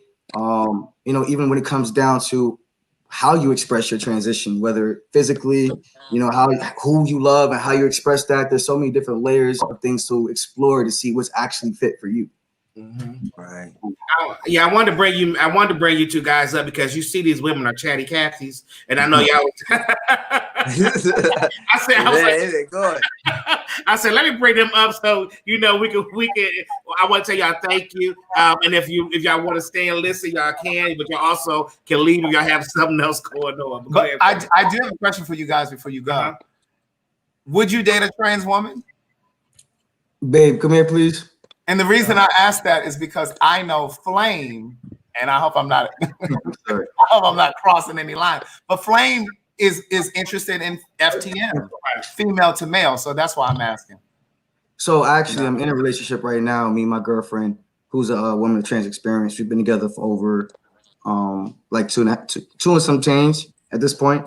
And prior to her, I've been like with maybe 3 other trans girls within like 10-year span. And that's why I was more so expecting to talk about the different layers. I mean, I know the girls. No, we can, because it's just that we didn't know. Like, people get to chatting, but go ahead, talk to it. Right. Yeah, it's just your floor. Yeah, baby. So this is my. Don't step on my dog. This is my girlfriend, Gianna. Uh-huh. To answer your question, absolutely. And I mean, I don't know what your follow-up question is about that. Oh, no, you talk. You did this your floor, Jamel. You talk to us. Okay. Well, I'm saying this. My personal experience, or even the way that I identify, is I'm actually a bisexual, or maybe even pansexual trans guy. So when I even said, find out what works for you, just because I'm masculine, just because I'm passing, doesn't mean that I'm the hetero norm trans guy either. Like, I'm very much so queer. I'm very so much bisexual, and all these different layers to myself. It's just about finding what's right for you. But like in this particular time, I found the woman of my dreams, and it fits. I think the trans experience part helps, but at the end of the day, it's really about, the connection, period. I mean, I don't love her because she's trans. I literally love her for the way that we connect on things. And sometimes the trans part helps, but I'm saying, I appreciate the fact that there is a place for us to love. And I'm saying at one point in time, I didn't really know. I was really confused about what was real love or not. And Dree, I know that you were dating a woman, or I don't know if you guys were still in a relationship. Yeah, we still together, just doing our thing, Tootie.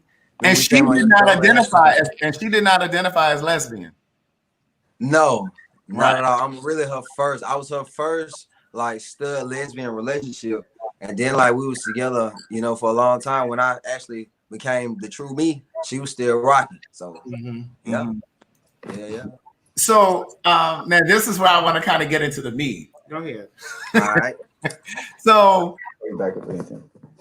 again, I'm going to go back to Flame. I know that Flame is interested in FTM, female to male, and it blew me away.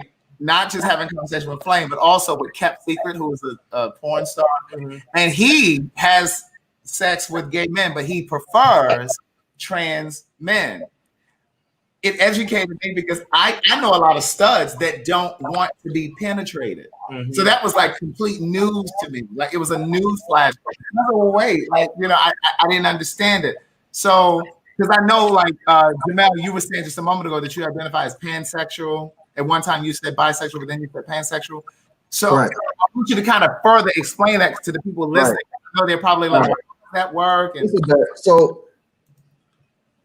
what feels normal is for me to say bisexual, because my preference, if you will, would be man and female, but it goes deeper than that. I'm saying it's not just cis females, it's also trans women, although trans women are women. Right.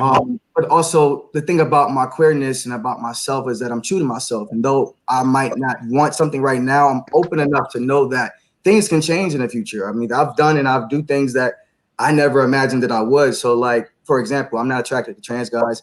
I could say, oh, he's handsome or he's good looking, but like I sexually don't want to be with them. But to be honest with you, if 10 years came down the line and something happened, I can't say that I would not. You know what I'm saying? So that's what makes me want to be like more pansexual, because it's literally about the person. It's really not, I don't like you because you're a man, and I don't like you because you're a girl. I like you because of the person that you are. Spirit. Now my preference tends to be more binary, but I know how open I am, and that could be quite fluid. So and then I heard you talking about like sexual preference or sexual orientation and even positions. That's something that I've tried to educate or enlighten or inspire about for a very long time, because again, just because I'm masculine or passing doesn't mean that I can't be gay, nor does it mean I can't be a bottom or versatile, whatever it is. The same way that you might have never thought that a stud might get fucked. There's some people that might have thought, excuse me for cursing. There's some people that might you can cuss. Probably that. So there might be, when cis heterosexual people look at the gay community, there's guys that they will never imagine he gets fucked, he sucked it too. It's the same thing. We all are just sexual human beings, honestly, and it really just comes down to your comfort level, and what works for you and your partner. And that's kind of just how I navigate. You know what I'm saying? I don't have so much of a preference. It's really about me and my partner. You know what I'm saying? And I think that's just me and how I am. I don't like to be in the box about stuff. You know what I'm saying? I like to be open. I like to be able to, you know what I'm saying, be free in my decision making. I don't want to be stuck in any type of box. And when I met Dree, I said to Dre, I said, listen, if I if I had seen you in the streets, I would have been trying to talk to you. Jamel is a massage therapist, and he said, "Let's do a massage. Okay. You can't massage me. You can't be rubbing on me." I said, "You can't rub on me." You said, "I said, yeah, You said that. Dree was sitting right next to me like you are, and he has the most amazing eyes. And I said, listen, if I saw you in the street, and I hope this isn't across the line, but I was like, I would have thought you were a gay boy. Mm-hmm. And I said, do you date gay boys? And he was very clear. He said, no. He was very clear. And speaking of that, I mean, I know that. And speaking of that, because you guys are attractive and y'all spew masculinity, do y'all have a problem with gay men trying to talk to you guys or trying to get with you guys? Is that It's a very thin line between complimenting and sexualizing and fetishizing. Like, I'm always very thankful for the compliment, but like, it's very irritating when that's all you could talk to me about. You know what I'm saying? I've had friendships or encounterments where I had to look back on my friendship. Like, every single time we talk, all we could talk about is, oh my God, Jamel, oh my God, Jamel. Like, I'm flattered at so much, you know what I'm saying? And it just makes me feel minimized as a person. Like, do you not care who the fuck I am? Like, do you not care anything more besides the fact that I'm, maybe attractive and passable? Like, it's demeaning. It's a very thin line.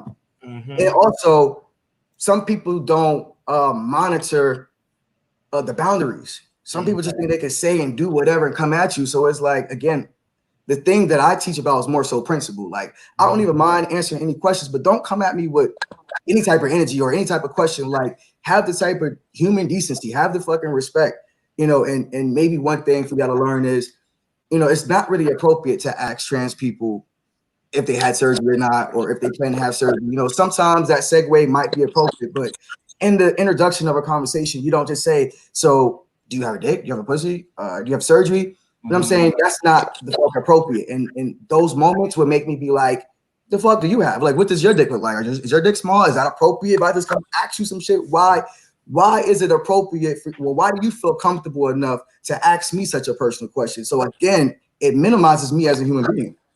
Mm-hmm. Dree? Well, I haven't really had that much experience with guys like hitting up on me or whatever like that. So either way, you know what I'm saying? I don't look at people like, it don't bother me. If a gay boy try to hit on me, I'll be like, bro, I'm swaying that way. And I can keep it pushing.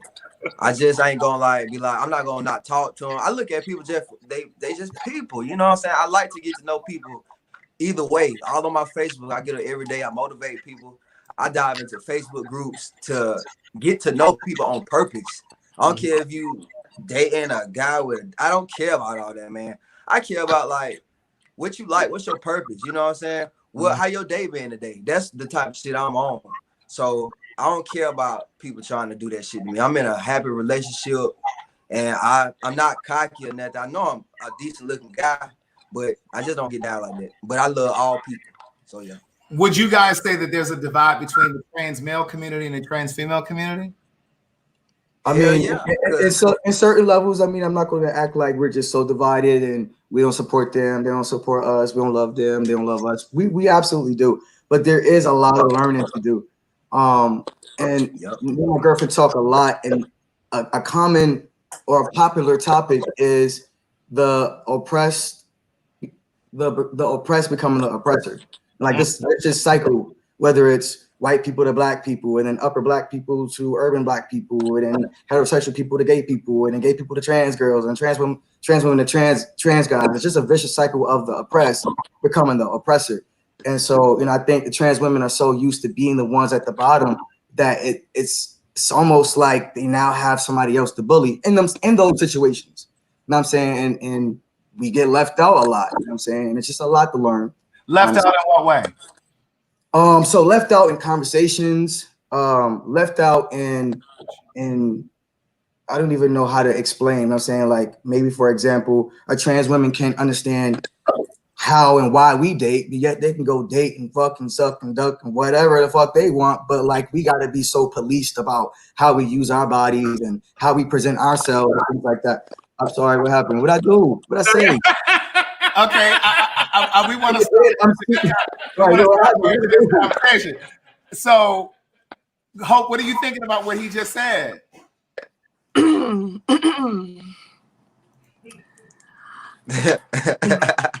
Out of love, out of in I can't hear y'all. You can't hear us? Can you hear me? I can hear you. Okay, can y'all? I hear you. I hear you, bro. Okay, now. Okay, boom. Okay. All right. So in the space of love, y'all. Wait, I still don't hear. Okay, well, you got to leave out to come back in. Okay. All right. So in the space of love, because this whole thing really grabs me, and especially after doing the work that I did today. I'm gonna touch on what you were saying, but I have to flag this for you, for trans men in general, not for you. And so I want to, because that's what me and Craig went through. There was a generalization, right? So I don't want to generalize, but what I do want to say is, as a Black trans woman, when Tony McDade was shot, I left my shit in DC and came down to Tallahassee to make sure that trans representation was here representing Tony.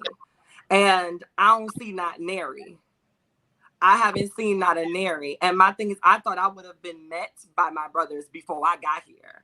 This was a time, this was the space for y'all to let people know that this happens to Black trans men too. And y'all didn't show up for y'all brother. There were supposed to be bus loads of Black trans men here to represent Tony, to make sure that Tony got justice, to make sure that this crack ass bitch who's trying to hide behind being a fucking victim was put in his place, was put in jail, and that his name was released. And the most I saw, if I'm being honest, was a Zoom call where y'all talked about it and talked about ways to maneuver, but I don't see my Black trans brothers that I see at the balls, that I see at these conferences, that I see in other Black spaces here protesting for y'all brother. You know what I'm saying? And it's not to say that everybody has the means, but the fact that I don't see nobody here, nobody got on the bus and mobilized, like, it makes me upset, and it makes me want to be like, don't talk to Black trans women about how y'all are left out of the conversation when the conversation is about y'all don't show up. When the conversation was about the whole pad things and they were getting Black trans women together, y'all didn't. Some of you all did not come to the defense and say, nah, this is not a Black trans women issue. This is Black trans men that y'all need to be talking about. And we do use these products, and we would like it if y'all didn't trip about what's on the fucking packaging. But none of that happened. And it seems like Black trans women are always the matriarchs once again. And we always stand up, and we always pull up, and we always ride up. And it's just like, then we turn around and we hear the cries of Black trans men in the background. Like, but what about us? What about y'all? Y'all don't be showing up, like, you know. And it's just kind of like, I hate to say it like this, but guys, it's the guys, the honest truth. Y'all want the same representation. So I'm trying to figure. I'm sorry to cut you off, but I'm just trying to figure out. So are we measuring our involvement based off the events that you think we should be at? Because contrary to belief, in my social network and in what we do, we're very much so.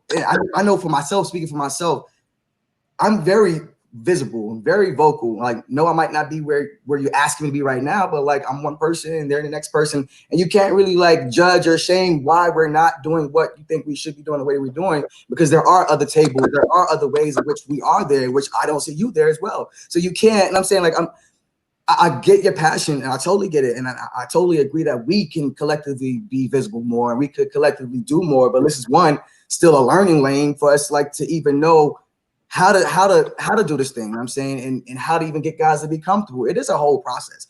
But I wanted to actually go back to, I don't know if you missed it, but I prefaced by saying I'm not gonna front like the trans women are not here to support us and that they don't love us. And I said that I'm not gonna front like we don't support y'all, that we don't love y'all. So that was the very first thing I said. But I'm also not gonna neglect our other side of the experience, which is actually very real. And I mean, it's a lot. It's a lot you just said. It's a lot I want to respond to, but it's like so many different. I don't know. It's so many different layers to it that I'm trying to unpack. Like, but that's why this is an ongoing conversation. You know what I'm saying? This is because I think you guys have the same passion and the same interests, but it's just about unpacking it. And everybody's at a different point in their journey. in their transition, you know, in their understanding. You know, so it really is about just having this conversation and keeping this conversation going. And I don't know how connected you guys are across. When I say you guys, I mean trans women and trans men. I don't know how connected you are across communities, but you know, maybe this will open that up. There needs to be constant intersectional conversation. And I say that for Black folk, and I'm going to say that for trans folk. I think that there is a lot of separation based on the privilege of media. There's a lot of separation based on the media privilege that trans women are afforded, right? Mm-hmm. And so a lot of the time, trans girls do get lost in the idea that our stories seem to be more compelling and visibly active in media. And so there's this need to kind of sort of separate the narratives to keep people interested in what we have going on. But I think what a lot of it really boils down to is the fact that when you look at the numbers, right? When you tally everything up, the reason that folks want to hear about what's happening to Black trans women is because it's the same argument that, you know, Black cishet men are making towards Black women. And it doesn't make it right, but it is still the fact, right? And the facts are we are seeing disproportionate numbers of Black cishet men being killed and murdered on camera by the police. We are seeing large disproportionate numbers of Black trans women being beaten, being killed, being murdered. And there's a need to amplify the stories of the people that are most at risk within the community. So it doesn't mean that Black trans men are invisible. It doesn't mean that this is not happening to them, but it does mean that there's a need to amplify those who go through it on a public and regular basis. And we just have to be able to have that real truthful conversation. And just to go, like I said, it's not about being where I want you to be, and it's not about being where I think you should be, but to be perfectly honest, if we're going to be up in arms about who is doing what, then let's do the work. And I feel like this was the perfect opportunity. And if not you, like I said, this is not an attack. I tried to make this not non-general for this reason. This is not an attack. If not you, my brothers at Black Trans Men Inc. should have been down here. My brothers at BTAC should have been down here. My brothers out in Tallahassee that run the ball should have been down here. There should have been people down here to represent this man. There should have been trans men from all over flooding the streets of Tallahassee right now to stand up. And once again, Black trans women are here in the fold screaming Tony's name. You even got white cis bitches out here louder than trans men are at this moment. And so it begs me to challenge you to take it back, both of y'all, to take it back to trans men and say, you know what, y'all, where the fuck was we at? Why were we not organizing to get down the tally? Why were there no resources being put up? Where were the buses? Where were the plane ticket? Y'all give resources for everything else. When y'all want to do anything else and y'all want to look fresh and y'all want to be fly and y'all want to present and show people that you are passing and you the man of the mans and the dudes of the dudes, y'all get funds for that. And nobody got funds to come down here and make sure that Tony was properly buried. You know? Definitely shaming and stuff. But I feel what you're saying, though. I mean, it's always room to do better. Always room to do better. No excuses. I mean, I literally just saw like about the protest maybe a day or two ago. So like even just getting the word out there better and faster. You know what I'm saying? Like whatever it is, we can do better. But like we can't shame people for doing what they can when they do. Yes, we could do better. We will. I'll even hold myself accountable to that. But also I want to make clear too that, you know, our issues aren't just about the outside world too. More so when I was saying being left out the conversation at the table, I'm really even talking about inner community stuff. I'm talking about, you know, like trans groups I've been to where it's predominantly trans women. And when you have the opportunity to have a trans guy there, we're overpowered by conversation. We're overpowered by their judgment. We're overpowered by them trying to narrate our story. You know what I'm saying? Like that's more so what I'm talking about. But Jennifer want to jump into this conversation. Jennifer? Yeah. Is she frozen? You there, Jennifer? No, I'm here. I'm sorry. I'm trying to get your thoughts. Okay.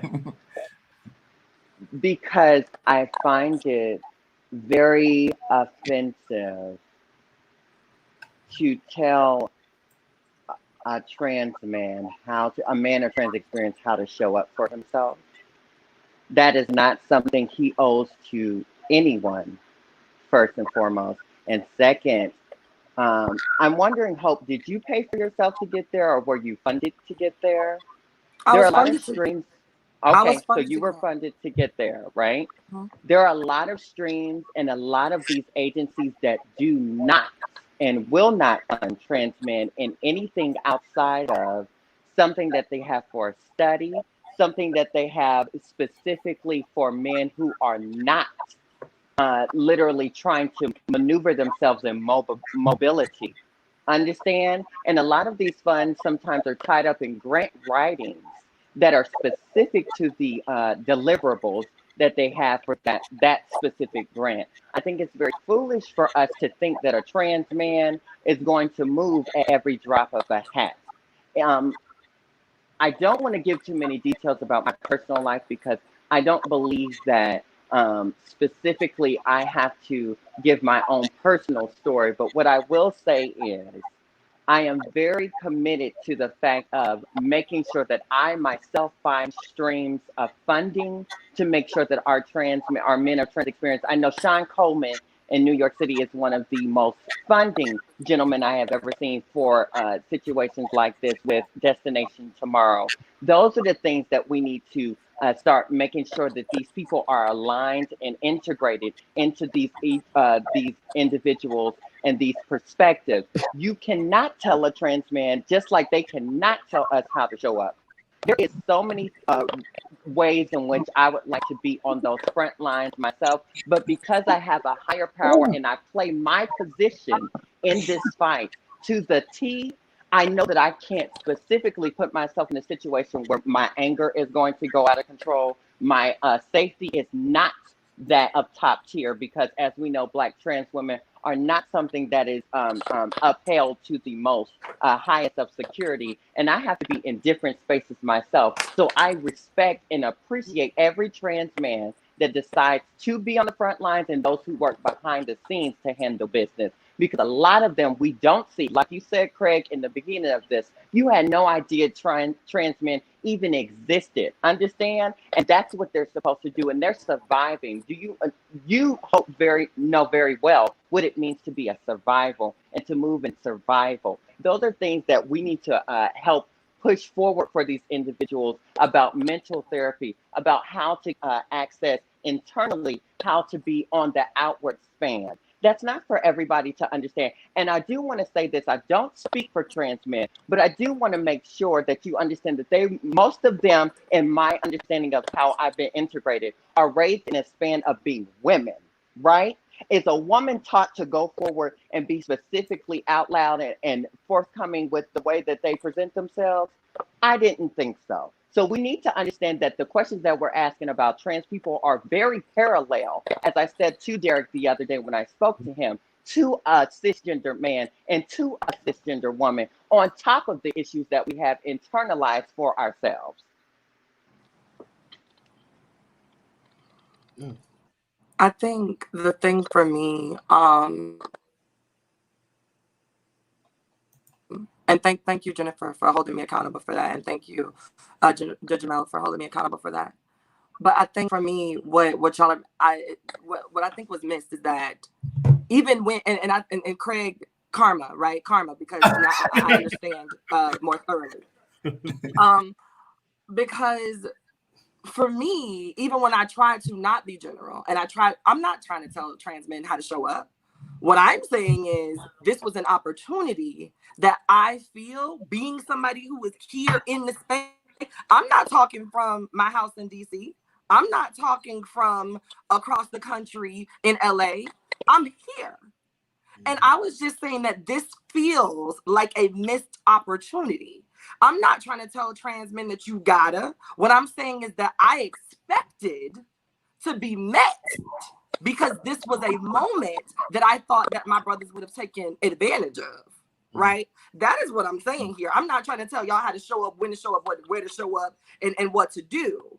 Right? But what I'm saying is that I think that this was a moment where trans men could have taken their power, where trans men could have used their voices, where trans men could have shown up and shown out and reminded us in that space that we are here, that we do matter, that these things do happen to us as well. And y'all ignore us time after time after time after time after time. Instead, here I am, a Black trans woman, having to remind people that my brothers matter. And for those of you all who don't know my work, go and check my Facebook. I've been raising money since last week when I found out. I have money to give to not only the family, but if you guys haven't noticed, I have money to give to 4 trans men that I've raised a scholarship for in Tony's name. So to sit back and try to belittle me for making a valid critique about what I have not seen as somebody who is on the front lines, as somebody who is willing to put her body up, as somebody who does not mind going to jail, who has been to jail and is gonna go back and is probably gonna someday get jumped by one of these niggas because I'm speaking my mind. It's insulting for people to sit back and say that my critiques are unwarranted when they are. I want to see all of us have a voice in this fight. I want my brothers to be voiced. I want my brothers to be able to speak about shit. I want my sisters to be able to speak about shit. And I want Black people as a whole to be able to come together and talk about Black issues and be intersectional about the fact that LGBT people are Black as well. But the sad part about it is that we're not willing to critique the ways in which we have to do better in order to get there without being sensitive. This is why I'm saying that the growth that I've seen in myself in understanding flame makes sense. Because when you tell a lot of LGBT people the truth, they turn into victims and then they want to run and hide and cry instead of just saying, you know what, you're right. Next time, I got you. Next time, I'm going to put the word out. If I can't be there, I got you. No problem. But instead, it's like, oh no, how dare you? What you mean, how dare I? This is what I'm experiencing firsthand, right here. Out the window, it's Tallahassee. It's not DC. And I got funded because I got on Instagram and I talked to my people and I said, hey people, if you want to critique my activism, get me to Tallahassee so that I can do my activism on the front lines. And my brothers could have done the same thing. I could have brought that up too, but that wasn't important. What's important to me is that everybody is heard. And to come at me like I'm trying to make y'all feel bad just seems a little. But now you're saying things that were not said. We're not trying to make you feel bad. We're actually speaking, I spoke my truth and Jennifer spoke from her perspective of things. And like I said, I can understand what you're saying that, we can and should and will do more, but there's a part of your passion that you're judging what we couldn't or did not do. And in that, again, like I said, is it only measured by what Hope wants? If you weren't able to make this rally, would it have been okay that I wasn't at this one? And I'm saying like there will be more opportunities. There people have their own reasons why they weren't able to, and I'm saying whether it be funds, whether it be jobs, whether I can't get locked up. I'm on probation. I cannot get locked up. So there are things that I got to be careful about. And I feel like no one's asking to be a victim, but you have to be compassionate about everyone's experience and their capabilities. You know what I'm saying? And it's not based off of what you want. I know your passion has a good intention, but it's not about we got to be there because Hope wants us there and Hope wants us to use our voice. Hope wants this. Thank you for your support, but it's not. That turns into a little bit of judgment. You know what I'm saying? I'm not criticizing you for your passion. I appreciate it. You know what I'm saying? But like, you got to meet people where they are type thing. You know what I'm saying? And if that is doing better, that is what we got to do. So that's a good, yeah. Thank you, Jamel, for that. Now, I do want to say this because there's been a lot of conversation around trans women that have been killed. Of course, we've mentioned some trans men that were killed as well. But the overarching issue seems to be Black trans women that have been killed. Of course, we talked earlier briefly about what's her name, India? No, Ayana. That was attacked in the convenience store. And my question is, and this is for everybody to answer, why do you think Black trans women are killed more than any other? And I don't know, maybe I'm wrong about that. So educate me if I'm not speaking, correctly. Masculinity complexes. Black men are taught to covet masculinity because they feel like they've been buck broken for the last 14, 1400 years or so. And so there's a need to prove your masculinity. And how dare you essentially be a Black man and give up masculinity? How dare you? Mm-hmm. They barely respect women who are cis. And so for you to be a man and hold on to this thing that is so coveted, that means so much to them that they're willing to kill for it, and you just give it away to become something that we barely like. Mm-hmm. If men could fuck each other and it not be judged, they would. They love their homeboys. They tolerate their girlfriends in most cases. And it's just like what people fail to realize is the reason that they get away with it, and the reason that it happens to Black trans women more often is because our community is taught to hate the things that they don't understand, and those things become normalized. That behavior becomes normalized. Being able to go and slap a trans woman and people think that it's funny is now a thing that people, do y'all know that after the jumping, the very next day when I went to go check Ayana's page to make sure she was good, do y'all know that sis was on there like, yep, I'm good, I'm still and pretty. she should be allowed to do that. And she should be allowed to do that. No. But and she should be allowed to do that. Let me make my point. The fact that she felt, because to me, what that was is showing face. That's reminding y'all that y'all ain't phased me, and she should not have to feel like that. Now that and that's another thing that I need y'all to understand. These are my opinions. Y'all are talking to separate people with different opinions. These are you could take them or leave them. It doesn't matter. Like, I'm not coming for anybody. I'm not trying to say that Hope's word is law, but we're all up here to give separate opinions. And my opinion on this is that young lady should have been able to sit in that for as long as she wanted to sit in that. She shouldn't have had to feel like she had to get on Instagram and get all sexy and cute and put herself together the day after 30 people tried to fucking smash her head into a goddamn ice cream cone. She shouldn't have to feel like that. But Hope, what if she did feel like that? What if she did? What if? But she did it because hours later she did. That's why she did it, dear. But hours later, she turned around and said that she wishes that she didn't have to go through this. It's a facade. Because y'all pressure her into making her feel like she doesn't have to be the woman that she was doing that before the boys. If you go back through her page, that's exactly how she was acting before the boys, and she did it after the boys. I've been the same type of bitch in a space like that where men have jumped me, 4 of them, in fact, in 2 different spaces, matter of fact, in my hometown where niggas have jumped me. And the next day I was still the same bitch, still came back, had the same paper, denim, and cloth, and I meant it with every fiber of my being, because ain't nobody gonna break me from exactly what I've showed you I am. I want you to take that perspective and understand that does not mean that she's being pressured into doing that. She does not feel, and in fact, I'm very proud of her confidence. It makes me so happy. She ain't went and got no seal, ain't went and got no titties, ain't did nothing but took a hormone shot, and she feel the fishiest she could ever feel. And I live for that because she is fish, and they can't take it. That's the thing that I live for. That's why I live for my brothers who don't show up in spaces, because they handling their business elsewhere and don't let nobody else make them feel pressured to be in these spaces. I'm very proud of the way our community itself is handling. What I'm not proud of is the way that we ourselves are demonizing these people in these positions and where they are and are not, where they can't see them and think that people ain't handling business, because they are. All right, the systems need to change, not the people. All right, Jennifer, Flame has something to say. Go ahead, Flame. Wait, I'm just glad that Jennifer then came around, because her verbiage has changed. Now I can relate to this bitch right here. Now I can talk to a bitch. I saw the young lady's post. That was terrible what happened to her. All those people. But hey, let me what happened? Where somebody tell me what happened, because I'm she really pulled like, up in the gas station. She pulled up in the gas station and she bumped into somebody's car. Instead of them exchanging information, the lady and her got into an altercation where they got into a fight, and then somebody spooked this young girl's tea. They found out that she was a trans woman, and then the lady just kicked it off. The biological female, she did kick it off. She insinuated and agitated it until all those boys wanted to jump on that girl. Thank God that that girl was young and could move fast, because she was able to get away from them.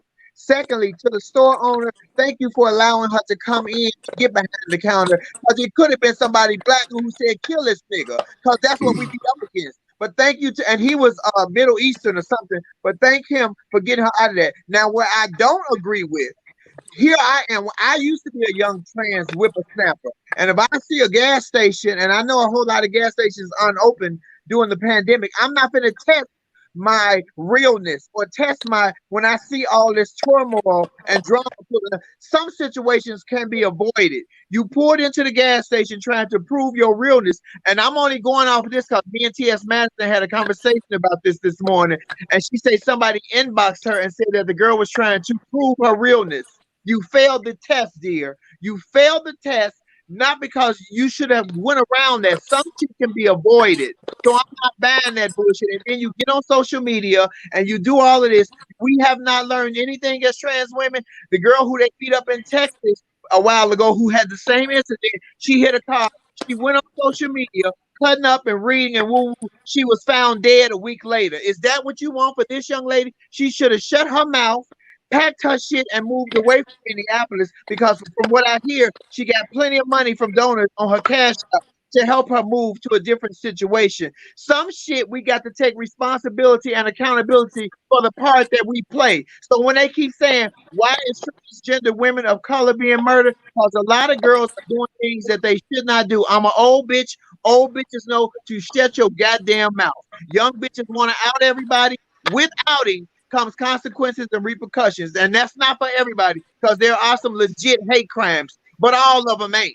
And she shouldn't have been on social media. She should move before she be the same like the girl who was in Houston. That's just my 2 cents, and I'm ready for it. Come on. Right, but I can't speak from a trans experience, but I can speak from who a Derek feminine gay man. But from the persona of Derek J. And I know for me, I have my good girlfriends like Jamil Pratt, Jam Jam, that will bust up in a strip club in a full dress and makeup, but that's not my tea. Like, I'm not girl. I know where I can go and where I want to go and do. I move accordingly. Like, if I see a space that I don't feel that I need to be in with booty shorts on, and thigh high boots and a flowy shirt, I know that that's not my space. And but Craig, she was, but Derek J, she's young, and some girls are really passable like that. I'm telling you, I've never been uncomfortable being who I am. But look at these ladies. These ladies are passable like that. But when you see that situation, some shit you just avoid. With the social climate in the world right now, people are on edge. They beating each other up. They shoot you. Unless you're on E, unless she was on complete E, she should have driven to another gas station. That's all. But you know what's sad?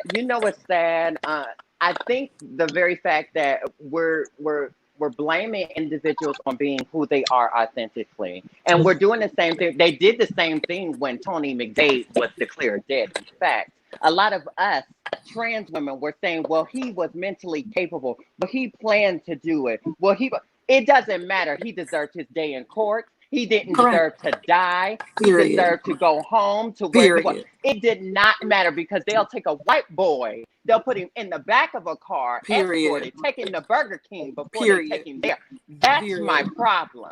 We ourselves are the ones who are telling everybody what we should and should not be doing. She should be doing what she should have done, and Tony should have. I'm very proud of Tony McDade for standing in exactly his mental capacity at that time. And what we need to do is be accountable that our own community is the one that pushes these narratives of how to be a man and what you should be. And the fact that he got jumped the day before from a group of people and had nobody to turn to, that's my problem. But that was the hate crime. But that was the hate crime. His death wasn't the hate crime.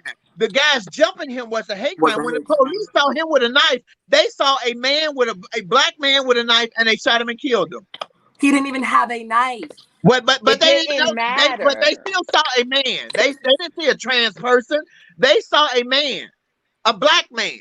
Agreed. They didn't see a trans person. So the hate crime didn't come from the police. Agreed, they should not have murdered him. That's why I gave the white came for the 5 niggas that jumped him the day before, and he came back to retaliate. That's where the hate crime was. Let's put the blame where it is. That was not a hate crime, his murder. The police saw a black man. There is a war on black men in this country right now. Absolutely. Right now. You can turn on any war on black people. So they didn't kill him because he was trans. They killed him because he was a black man. Period. None of us are Okay, safe. so when you say those things, when you have that comparison of the Kate crime was the day before, how many Yes. people have you heard say, "Oh, if it was me, I would go back and kick their ass," Oh, or I "Oh, don't I would go disagree back and," with that. and I he don't acted on disagree it, with that. and he did exactly what our community tells people to go and do after I they've don't been harmed. disagree Am I with his correct or not? tactics. That you missing Okay. the point. The point was, I don't disagree with what he did. I disagree that the police didn't even say, put your hands up. The police saw a black man that was, I guess he had been fighting or whatever, and they shot a black man. This is what I'm saying. That was not the hate crime. The hate crime was from the black guys. The police just saw a black man. There's a war on black men on every news station. I hope you got the news because it's on right now. I'm looking at it on CNN. Oh, yeah, I live in New York City, and we have a curfew till Sunday. I am living proof. I have a man who is scared to go run outside, which he does every 2 days, to go and handle his business with his own body because he has things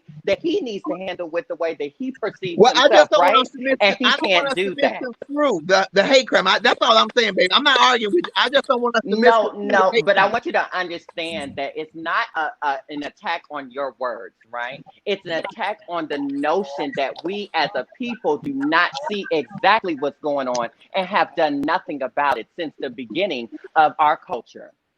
Well, let me ask this, and this is how we're going to kind of wrap up the conversation. This is obviously a conversation that we need to continue to have. And just to echo what a lot of you have said, I don't think that it's just the responsibility of trans men or trans women. I think it's the responsibility of everyone that falls under LGBTQ, especially when it's black trans people that are being killed. Black people need to start stepping up. So with that being said, do you think, do you struggle? Is everyone here black? I don't want to assume. Yeah. Okay. As you can get. Right. So do you struggle with or find it challenging to support black causes when you have been marginalized and you know that if it was a black trans issue that they would stand up for you? Yes, I do. And we can go down the line. We can start with Dree. What about you? How do you feel about that? Well, like I said before, I am a little bit behind on what's been going on outside of the community and even within. So just being here with everybody, I've learned a whole lot. And you know, I can't step up to the plate because my little portion that I've been doing just for people outside and inside our community, you know, so I'm big on motivation and giving positive energy, but I can go here strong with really, you know, voicing what's going on. It's a little bit more we need to do. Excuse me. But ultimately, it's room for improvement, and people always got their own choices. I'm not gonna try to figure out why they do what they do. If you on board, you on board. You know what I'm saying? And if you need support, shit, we got your back. Flame.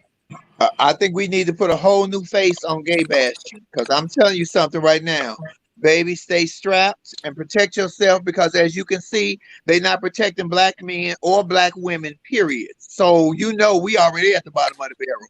Protect yourself. Whatever that means, however you receive this from me, protect yourself. Whether you got the license or you know Ray them. Get you some hand jewelry because I would much rather be judged by 12 than carried by 6. You're not killing me because you don't understand me. I don't understand you. Period. And a lot of my sisters need to put down their womanhood sometimes and remember, before all this, pick up their manhood, bitch, and you had to battle for you. It would have been a very different story had that sister had a pistol. She pulled up out of her purse. She'd have cleared that. She'd have cleared that. Sometimes you got to protect yourself, especially when you're going into situations like that. And I'm not advocating murder, but I watch special victim units and how to get away with murder. I think I got it down. Thank you very much. Go ahead, Hope. I do. I struggle with it a lot, and and Craig, you saw from the live last night. I'm very vocal about the fact that I struggle with it, and I'm very vocal about the fact that, like I told my family, my LGBT brothers and sisters, I'm no longer attaching these cishet names to my liberalism and my escapism from this bullshit that they like to call trans and homophobia.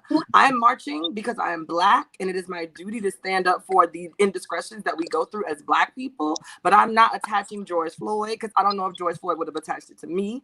I'm not attaching Breonna, because as we saw with Sandra Bland, sometimes the women be on that bullshit too. I'm not attaching anybody's name, but what I am attaching is the one thing that I cannot get away from, no matter how hard I try. I can't undress it. I can't unsurgery it, which is my Blackness.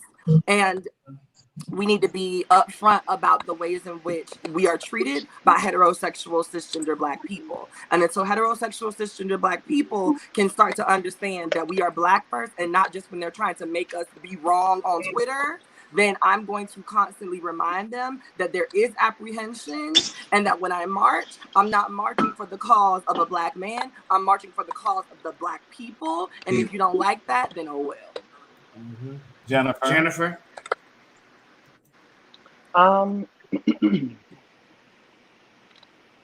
In this climate, it takes a lot for us to tune in. It takes a lot for us to watch ourselves be murdered. It takes a lot for us to come to the realization that in 2020, we're still no further than we were in 1963, 1964, before the march, and years previous. What I do encourage everyone to do is research your people, research your history, find out exactly who you desire to see in the world. That is what I wish for people. Again, I am the LGBTQ liaison for State Representative Park Cannon of District 58 in Atlanta, Georgia. I'm also the co-director of Crystal LaBeija Organizing Fellowship, which is a national organization. If there's anything I can do for my people, please let me know. Okay. Thank you, Jennifer. Jamel?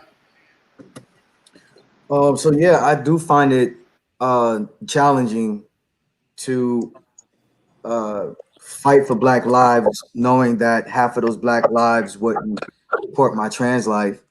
And not only does that hurt the pride in my existence, but it can also be a dangerous environment. You know what I'm saying? And for example, in a rally where we're all supposed to be, uniting as Black, me being with my trans sister and her protector, me being passable is just my journey. But if I'm with my shorty, my friends, or whoever, and they have a situation where they're being judged because they're trans, I'm now in that fight as well. That could be a dangerous situation just from us trying to support a whole different cause. So it does make it challenging to show up for all different reasons, safety reasons, for your own individual reason. It's challenging. Someone in the comments has been asking for your Cash App. Is that all of your Cash Apps right there? She's been asking. Is that everybody's Cash App? Well, listen. So we'll leave that Feel free to support, because the girl looked good, but baby, it costs a lot of money to make sure. Yeah, we'll let that sit right there. If this wasn't a good way to start off Pride Month, I don't know what is. I want to tell all of you, thank you very, very much for one. Thank you. Being honest, and what I really want to say, I really appreciate from all of you is the ability to be comfortable with conflict.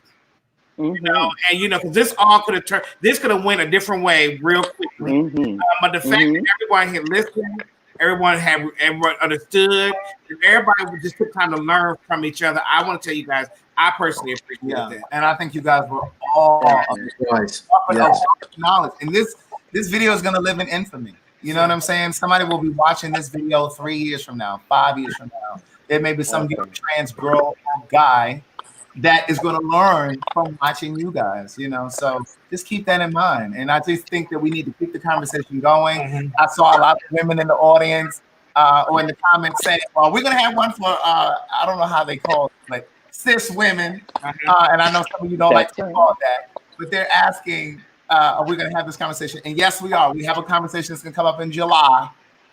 But the next conversation is Black Gay in the Church. Black Gay in the Church. Now that's my God. Today. That's 2 weeks. That's 2 weeks from today. Because remember, we're back on our regular schedule, so it'll be 2 weeks from Isn't today. that a shame we can't even say black trans in the church? Isn't that a mess? Ain't that a mess? I want to participate in that one. Let me tell you this. Like I had to tell London, and I'm telling you, when we did. So the thing about this, when I called to talk to you, Jennifer and Jamel, when me and Craig sat here, we literally came up with all of our topics in one day. We didn't really think about the language. We didn't think about we were just like, this is what you do. This is what you do. As we started talking to people, we were like, oh shit, we need to change this. The language isn't right. The language isn't right. Like the original language for this was a different type of man and woman, the trans community. And I was like, when we said the first time, we was like, oh, that sounds parallel. It was like, I don't think that sound right. And then, I talked to Jennifer, and Jennifer was like, no, you cannot parallel. And then I talked to Jamel, and Jamel was like, yeah. So I said, just take that whole sentence out and just put the trans community. So the thing is that from our perspective, we just were just throwing the names out and being salacious as they were, but not really thinking about what comes along with it. But we'll change it. But now that we because of you. Because so we'll call it Black LGBTQ and the church. Right. Well, I'm available, baby, because I was raised conservative Baptist, so holla at. Okay, so I want to say, guys, thank you all again, so we can do our closings. Yes, and this is Dree's Cash App right here for those who are putting the comments in the over there. Yes. But yeah, well, thank you for being here. We appreciate you as always. Thank you for helping us fulfill this idea that we came up with. Thank you.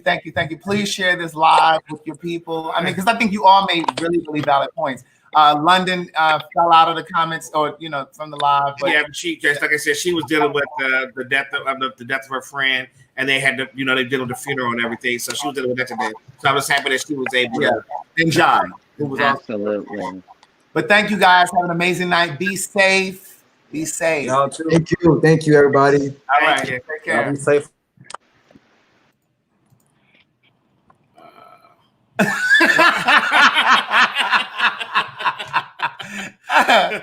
Oh my God. Wait, we're not done. Oh wait, what we gonna say? We're closing, sir. I know we closed, but we closed. Well, how many closes you need? Oh, first of all, you got your nerve. He told me I did all this talk. Okay, you go ahead and wrap it up. And you stay right there, Hope. Yeah. But no. Thank you guys for listening. Yeah. And thank you guys for expressing your comments and learning with us, because we learned a lot today ourselves. We did. So I want to say I appreciate you guys for listening to us, and we will be here in 2 weeks for Black LGBTQ and the church.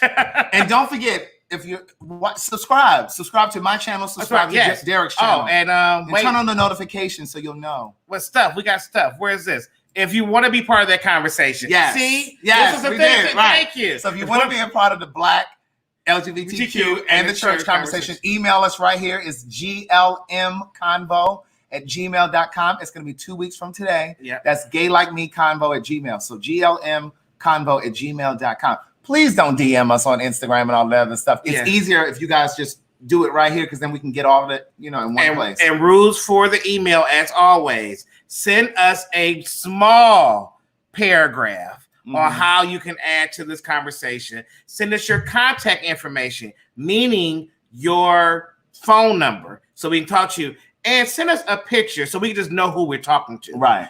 Because we get a lot of crazy emails, and we don't know who's crazy and who's not. And then these conversations is really for our Black community. When we have somebody pop on, we like, oh, child, well, you ain't Black.